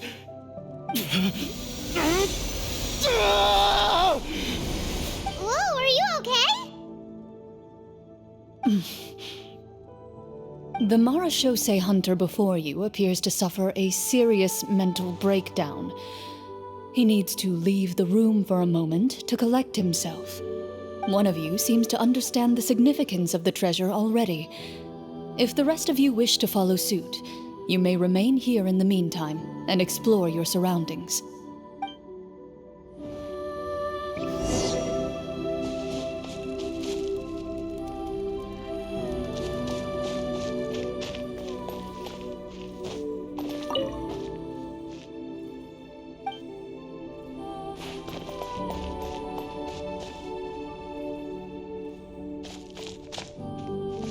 Walter.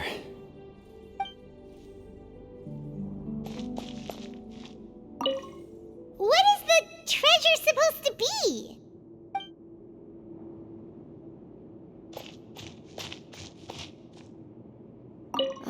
The names on the tablet. The old and broken weapons.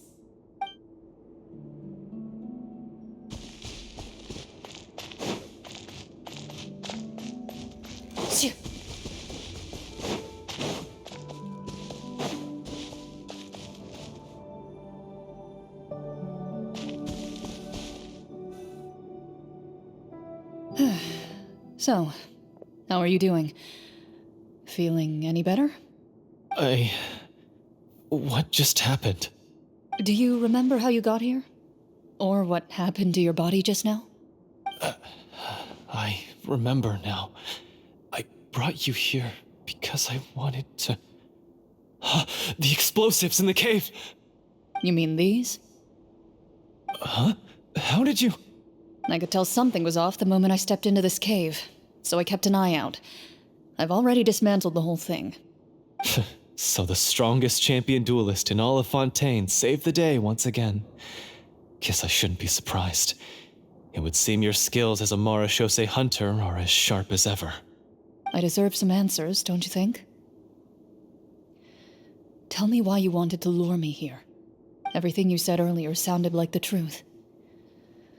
Luckily, your monologue was dramatic enough to convince my friends you were just role-playing. I don't know.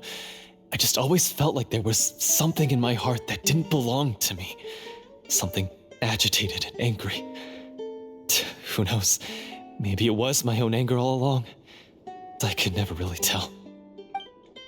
The feelings about my father and the other marechaussee hunters are real. It just wasn't fair. I was angry, bitter that no one remembered them or praised their accomplishments.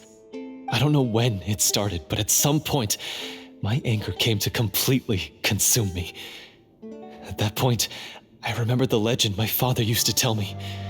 The one about the treasure. But if the treasure was all you cared about, why plant all those explosives? Wouldn't they just destroy the treasure and bury you along with it? I can't remember. My head is a mess. It felt like there was this voice telling me to eliminate the hunters, but now it's gone. From your description, I suspect you were dealing with a devorator. Devorator? Oh, your master, your father, I mean, never talked about it? It was a kind of monster that was active several centuries ago. No, I've heard of it. I'm just not sure why you suddenly... Wait, it can't be. The seal! The seal? My family has served as marechaussee hunters for many generations. But the title and swordsmanship weren't the only things passed down over our line. There was a seal as well. My father instructed me to always watch over that seal and maintain it regularly. He said it had been passed down over a truly ancient age, and protecting it was our clan's most important duty. But I neglected that duty after he died.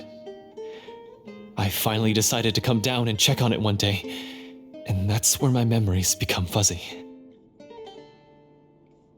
The Devorator would be a formidable adversary for any mortal being, even ones as capable as the Hunters. If you lacked the power to completely destroy it, you could easily fall prey to its influence and corruption. In light of this, some Marechaussee Hunters chose to seal the Devorator away, in the hopes that a permanent solution would come with the passage of time. I heard it has the power to amplify the obsessions and desires in people's hearts, to the point where they overtake you entirely. It would seem I'm not just lacking in skill with a blade, but in mental fortitude as well. And yet, you were able to retrieve 3 of the 4 keys. If I remember correctly, each was entrusted to a respected and capable hunter. How did you manage it? One of them belonged to my father. The second I stole from a different hunter. And the third was one that I snatched while the person was on the way home from the tavern. I nearly died in that alley. I know just how strong you are. It's as clear as day to everyone in Fontaine. I observed you from dusk to dawn, but could never find any opportunity to sneak up on you. I never even saw you drink a single glass of liquor. The only way I could think to obtain that last key was to lure you here using your hobby, and then... Oh, I get it now. That monster, it wanted to bury you here alongside the treasure. I won't comment on anything else, but the script was good. Well, I did pour my heart and soul into it. The stories my father used to tell me about the glory of the heroic Marechaussee hunters and how they came to be forgotten. It's more than just a story. Huh? You're proud to be a hunter. You're still holding onto that part of yourself, no matter how small. I have done so many despicable things. I have nothing to be proud of. Then explain the purpose of the evil sorcerer in your story. Huh? Isn't he the true antagonist? The one who sought nothing but his own gain, and used the people as pawns to attain it? In your heart of hearts, he was the one you truly wanted to defeat. But I've already tainted my sword. I no longer have any right to... Wake up, Florian. Remember how you introduced yourself earlier. Do you really think the hunters acted out of a desire for honor and glory? Or to be loved and acknowledged by the people? What did your father teach you about our order? You do not wield your sword for yourself, but to protect those you serve. There's nothing special about a blade. It's the intentions of the wielder that matter above all else. Do you still not understand? Even after seeing the treasure for yourself? The contents of that room, they represent the true legacy the hunters left behind. You're right. I am a Marechaussee hunter. It's time for me to redeem, no, to finally serve the people I vowed to protect all along. I wouldn't be so quick to push aside the need for redemption. I know. That's a charge I won't bother to defend myself against. Good. Then, come with me, and help me see the script through to the end. Huh? See the script through to the end? But there's no more script left. Never finished it, huh? No, I mean, I wrote the script with the sole purpose of luring you all here. There was no reason to write beyond this point. Then we'll just have to keep writing it. The evil sorcerer still needs to be defeated. You mean the Devorator? Are you saying I have to make up the rest of the script as we go along? Is that really so hard? You've already written most of it. Surely you can write an ending where the hunters win and justice prevails. I'll be there to help you too. You aren't afraid your party will fall into danger? I know what my friends are capable of, and they're all quite skilled. Besides, I need their help. Then, are you going to tell them the truth about all this? I don't intend to spoil the fun. Sometimes, protecting dreams and fantasies is more important than exposing the truth. Don't you think?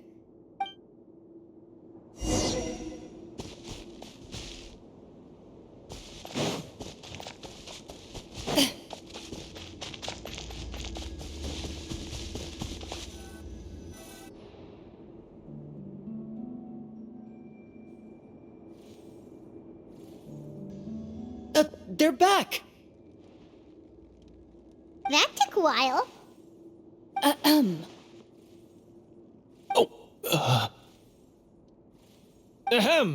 My fellow Marashose hunters, please forgive me, for I have sinned. Tone it down. Sorry. After crossing swords with you and witnessing your courage in battle, I've rediscovered my true self and regained my pride as a Marashose hunter. Oh, do I smell a redemption arc? I confess, I was brainwashed by the evil sorcerer. He asked me to lure you here so he could bury you in this cave. That little... Wait, you're saying all of that wasn't you, but the evil sorcerer? That's right. He's adept at manipulating the hearts and minds of the people. I fell under his influence because I did not possess a strong enough sense of will. And how are you going to prove that you're a changed man? We're not going to fall for the same trap twice. To be perfectly honest, I only came to my senses after seeing the treasure. It reminded me of my father's past teachings. The treasure was actually... The names of all the Marashose hunters from ages past and their weapons? Wait, you already know? Of course. Don't underestimate a veteran role player's exploration skills. Oh, wait, I mean Marashose hunter Navia's exploration skills. We just finished reading through the content of the stone tablet. That tablet recorded the lives of some fascinating people. For example, this Marashose hunter called Est. She inherited the responsibilities of the Golden Hunter and passed judgment on many people. But in private, she had a very easygoing personality. Her favorite pastime was singing and dancing with her friends, and she was said to have a beautiful voice. So, she was just like you. Oh, you really think so? Well, when you put it that way, I suppose I also have a few things in common with this Walter. Working as an executioner, he supposedly used a countless number of tricks to confound his enemies in battle. Oh, if only I could have seen the feats of magic he pulled off back then. Their lives were all so exciting. You could write so many cool books about their accomplishments. How could they have all been forgotten? Because they chose to be. To hunt monsters that only appear in the shadows, you must also operate in the dark. To be a Marashose hunter is to willingly give up on wealth and fame. Then this stone tablet must have been left behind by their companions. That's right. Few Marashose hunters ever revealed their identity to the public. They always protected the city from the shadows. The only time they spoke of their accomplishments would be at night, when they gathered with their fellow hunters in front of the bonfire to share stories of the monsters slain by their hand. So, this tablet was created not so that the hunters would be remembered by the people, but so that they would be remembered by each other. No wonder this place was so well hidden. You regard the stone tablet in solemn silence. The names of your comrades etched onto its surface serve as a reminder that you are never truly alone. The tablet proves that, although a hunter walks a shrouded path, it is not a solitary one. There will always be those who walk beside you, a fact that remains as true today as in ages long past. Their legacies shall continue to be passed down from generation to generation, as everlasting as the stone onto which their names are carved. Father, you once told me that I should seek out the treasure if I ever became lost. So this is what you wanted me to find.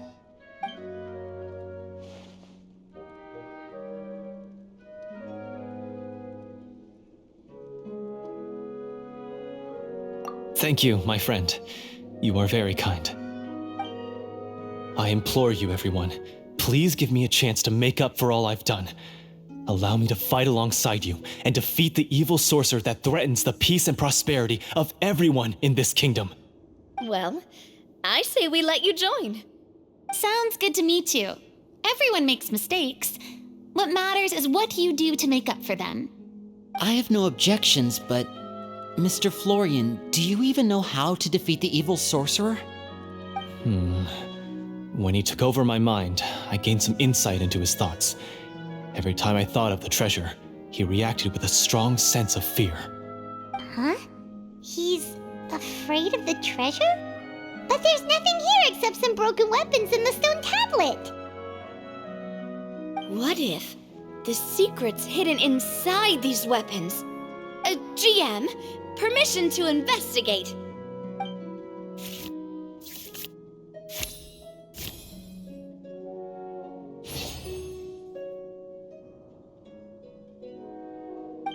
At first glance, the weapons appear absolutely ordinary.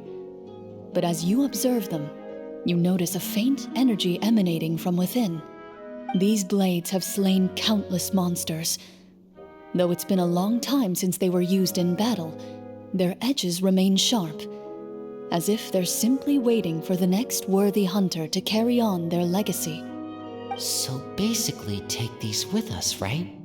I'll take this weapon, since it used to belong to Est.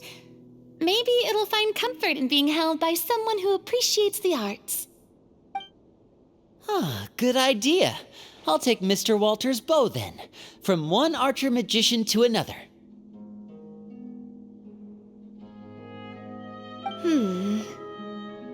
Paimon's gonna pick a cool weapon too!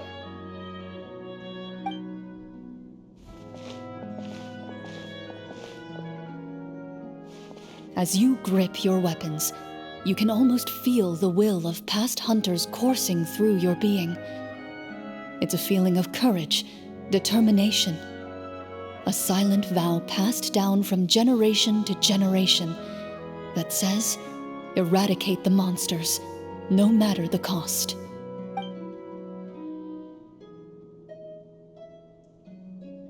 Mr. Florian, do you know where to find the evil sorcerer? I was able to see his surroundings when our minds were connected. I believe he's currently hiding out at the church in the kingdom. We must be extremely careful. He's spent so long living among monsters that he's now taken the form of one. He will not be easily defeated. Then why don't we explore some more and try to find some higher level gear? We don't want to just fight him and lose, right?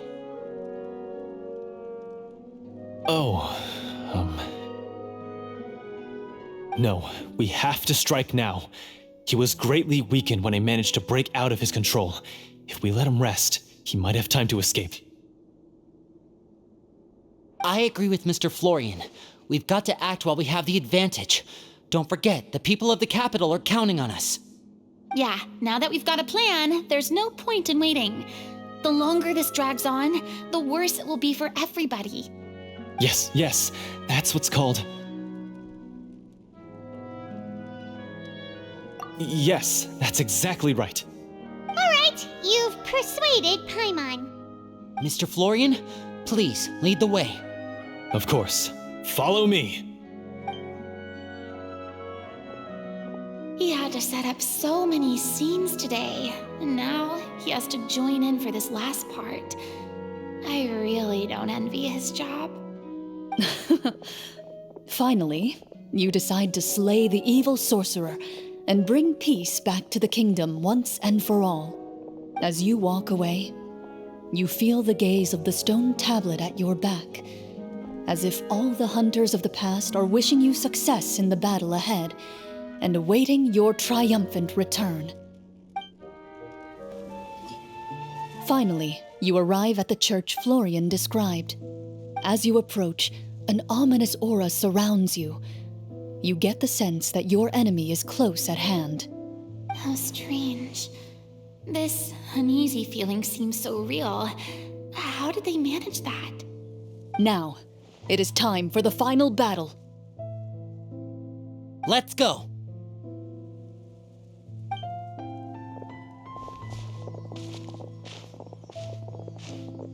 Florian, wait. What's wrong? I think you should wait outside. You've already been corrupted by the Devorator once. It could easily re-enter your mind and take control of your body. I don't think it's a good idea for you to be this close. If it corrupts you again, it's possible you might take on a new form entirely. That's exactly why I have to go. Why I should be at the very front. You mean... Yes. I intend to lure it into my body. That's too risky. If things get out of hand, I might have to kill you. Do you understand how dangerous this is? I understand, but if I do this, you'll have a clear and visible target. The Devorator will have a hard time passing up a chance to enter a body it knows how to control. You won't have to worry about any of your friends being taken over. You're not like me, Miss Clorinde. You're a just and powerful Marechaussee hunter. The monster broke free due to my error. It's only right that I shoulder the responsibility for its destruction. This is... something that I have to do. Consider it a duel to restore my honor. My only request is that you give it your all.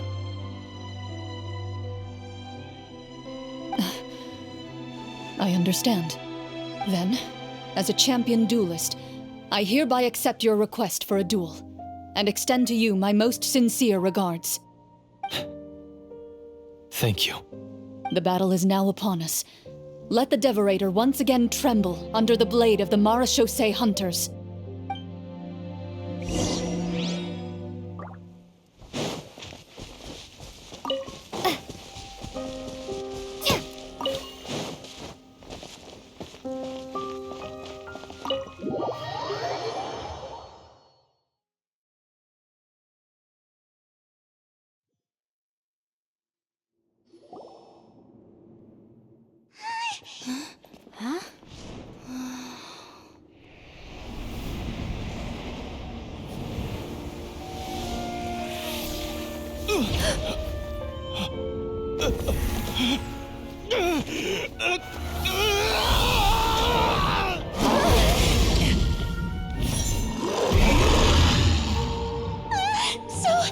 So lifelike!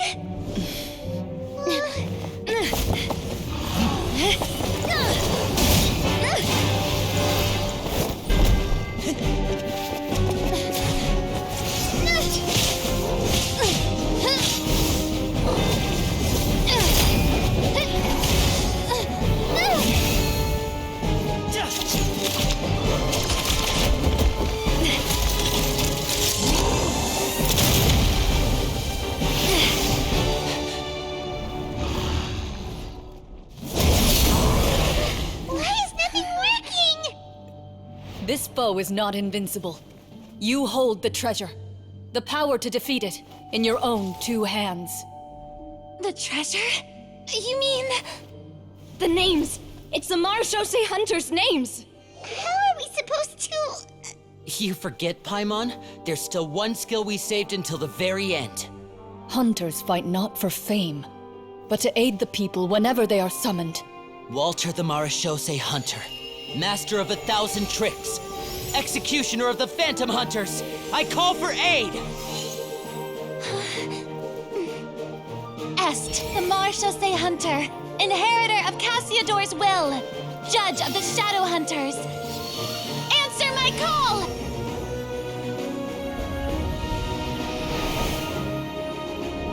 Petronia, protector of justice and order. The hunter I respect the most. Thank you for saving my friend, the best one I'll ever know. Please, lend us your strength.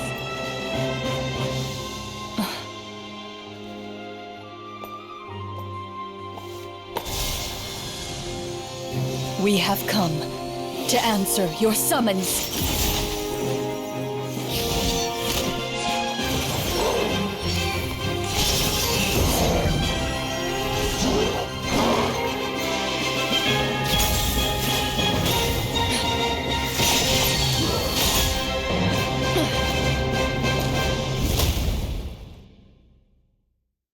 And so, the monsters were eradicated, and the sorcerer was defeated. Peace soon returned to the capital. Those in the court, manipulated by the sorcerer, also recognized the errors of their ways. Some remembered the names of the heroes who saved their kingdom, but others simply continued their lives none the wiser. Such is the story of the Marechaussee Hunters. They pursue the phantoms in the darkness and exterminate all who pose a threat. They will always protect the city and those within it, even should all memory of their accomplishments be forgotten by the very people they serve. I'm assuming we've finally reached the end of the script. Yes, you've reached one of the better endings. It's a pretty solid story overall. I thought it was just an ordinary adventure at first, but the further we got into it, the more impressed I became with the production and the plot. That final battle especially. All the effects were super realistic. Oh, right. Yeah, totally. That's a really good point. I never expected the weapons we picked up from that vault would have that kind of effect. Yeah, mine nearly scared the daylights out of me when it started glowing. I took a good look at it after we got out, but I don't think it ever lit up again. Oh, we should probably give these props back, right? I'll just leave mine here. Did you have a good time? Of course. Let me know if another script like this comes around. Sure, no problem. Then I'll head back for now. I think I need some time to fully digest everything that just happened. Once Mr. Florian is awake, please pass on my regards to him. He must be extremely exhausted to have passed out cold like that. You're right. He's had a lot to deal with. Well, see you all some other time. Toodaloo!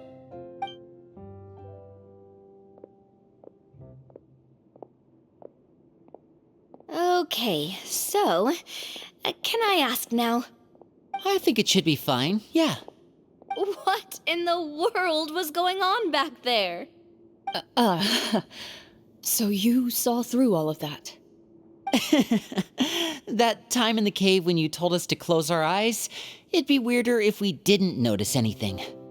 I was dying of curiosity the entire time. I mean, you did a pretty bang-up job of pretending nothing had gone wrong. Farina actually looked like she thought all of it was planned. Guess none of us wanted to be the one to break the illusion. What are you all talking about? Oh, wait. Don't tell me Paimon never... Oh, this is all my fault. It's not too late to cover your ears. Here, Paimon, I'll do it for you. Bit late for that, don't you think? You're saying everything that happened back there wasn't actually part of the script? It's probably more accurate to say this was never a real scripted story to begin with. What? So loud. My head. Hey, you! Get up right now and explain yourself! No shaking, please! Oh, my head.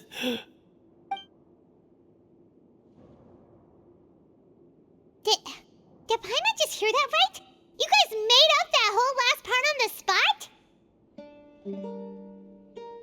It's not nice to lie to people, but Paimon's gotta admit, that was a really good story, Florian. Oh, and nice improvisation, Clorinde! Yeah, it was like watching a magician improvise a spectacular magic trick after forgetting an important prop. If Paimon knew something was wrong with that vault, she would have floated straight in the opposite direction. Everything was under control. As if you've ever described a situation as being out of control.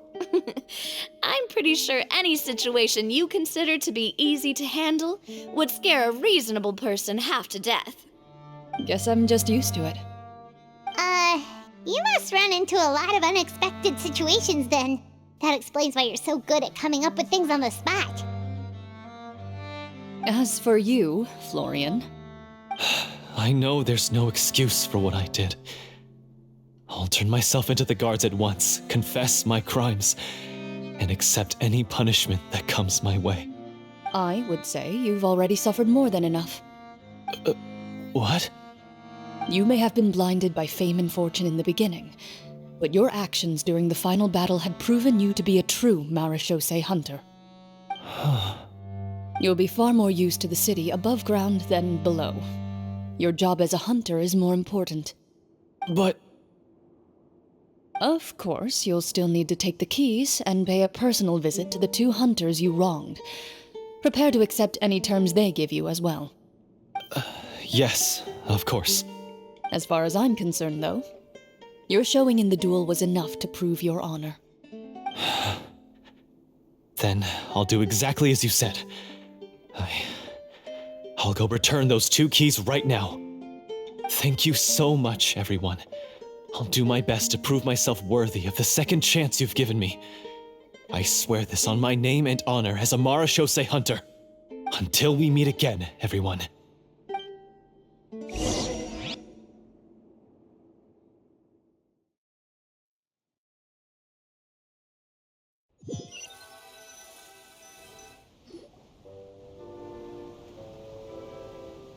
Speaking of Marechaussee hunters, what should we do about the treasure in that cave?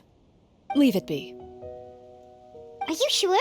We could show it to people, make it so that the hunters are remembered. Don't you want that? No. Every name on that tablet made the same choice. All hunters know what the path entails. I am no exception. My identity as a Marechaussee hunter is not something I need people to remember. I wish only to be recognized as a champion duelist. Nothing more. That's certainly very different from the path of a magician. Still, I admire your decision. Wait! Paimon just remembered something. If there were no special effects involved, why did our weapons begin to glow during the battle? That's because the Marechaussee hunters of ages past would often imbue their weapons with special enchantments to suppress the monsters. Whenever a monster was nearby, their weapons would start to glow. Oh, so that's why they had an effect on that guy near the end. I really thought the summons were doing all the work. Well, I'm sure the summons were a part of it too. Oh? How so? This particular devorator probably hailed from the same era as the hunters we saw in the room. The names you recited all belonged to the bravest hunters. Countless monsters fell to their blades. That's likely why the devorator visibly reacted when you said them out loud. So the names held the power all along! Navia, everything you said during your summon. Huh? Oh, I meant what I said. I mean, it was true to my character, so yeah, I'm glad you heard it. Just don't make me repeat myself. It's embarrassing. I really appreciated those words. All right. Don't get all sentimental on me. Anyway, let's not talk about that anymore. I'm going to go on ahead. Don't fall too far behind now. She ran off! I should probably head back as well. This story was truly incredible. I might have to spend the whole night telling my siblings all about it. Goodbye.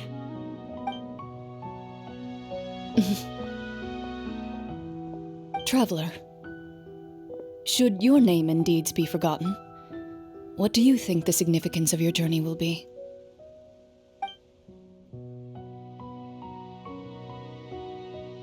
I suppose the significance would be the journey itself and the world we helped create.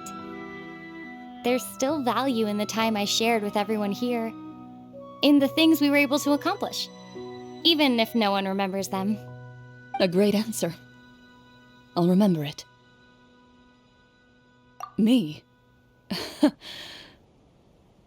The Marechaussee hunter says nothing in response to that question. Perhaps her answer lies in her silence, an unspoken vow left to echo through the night. The path she walks needs no explanation.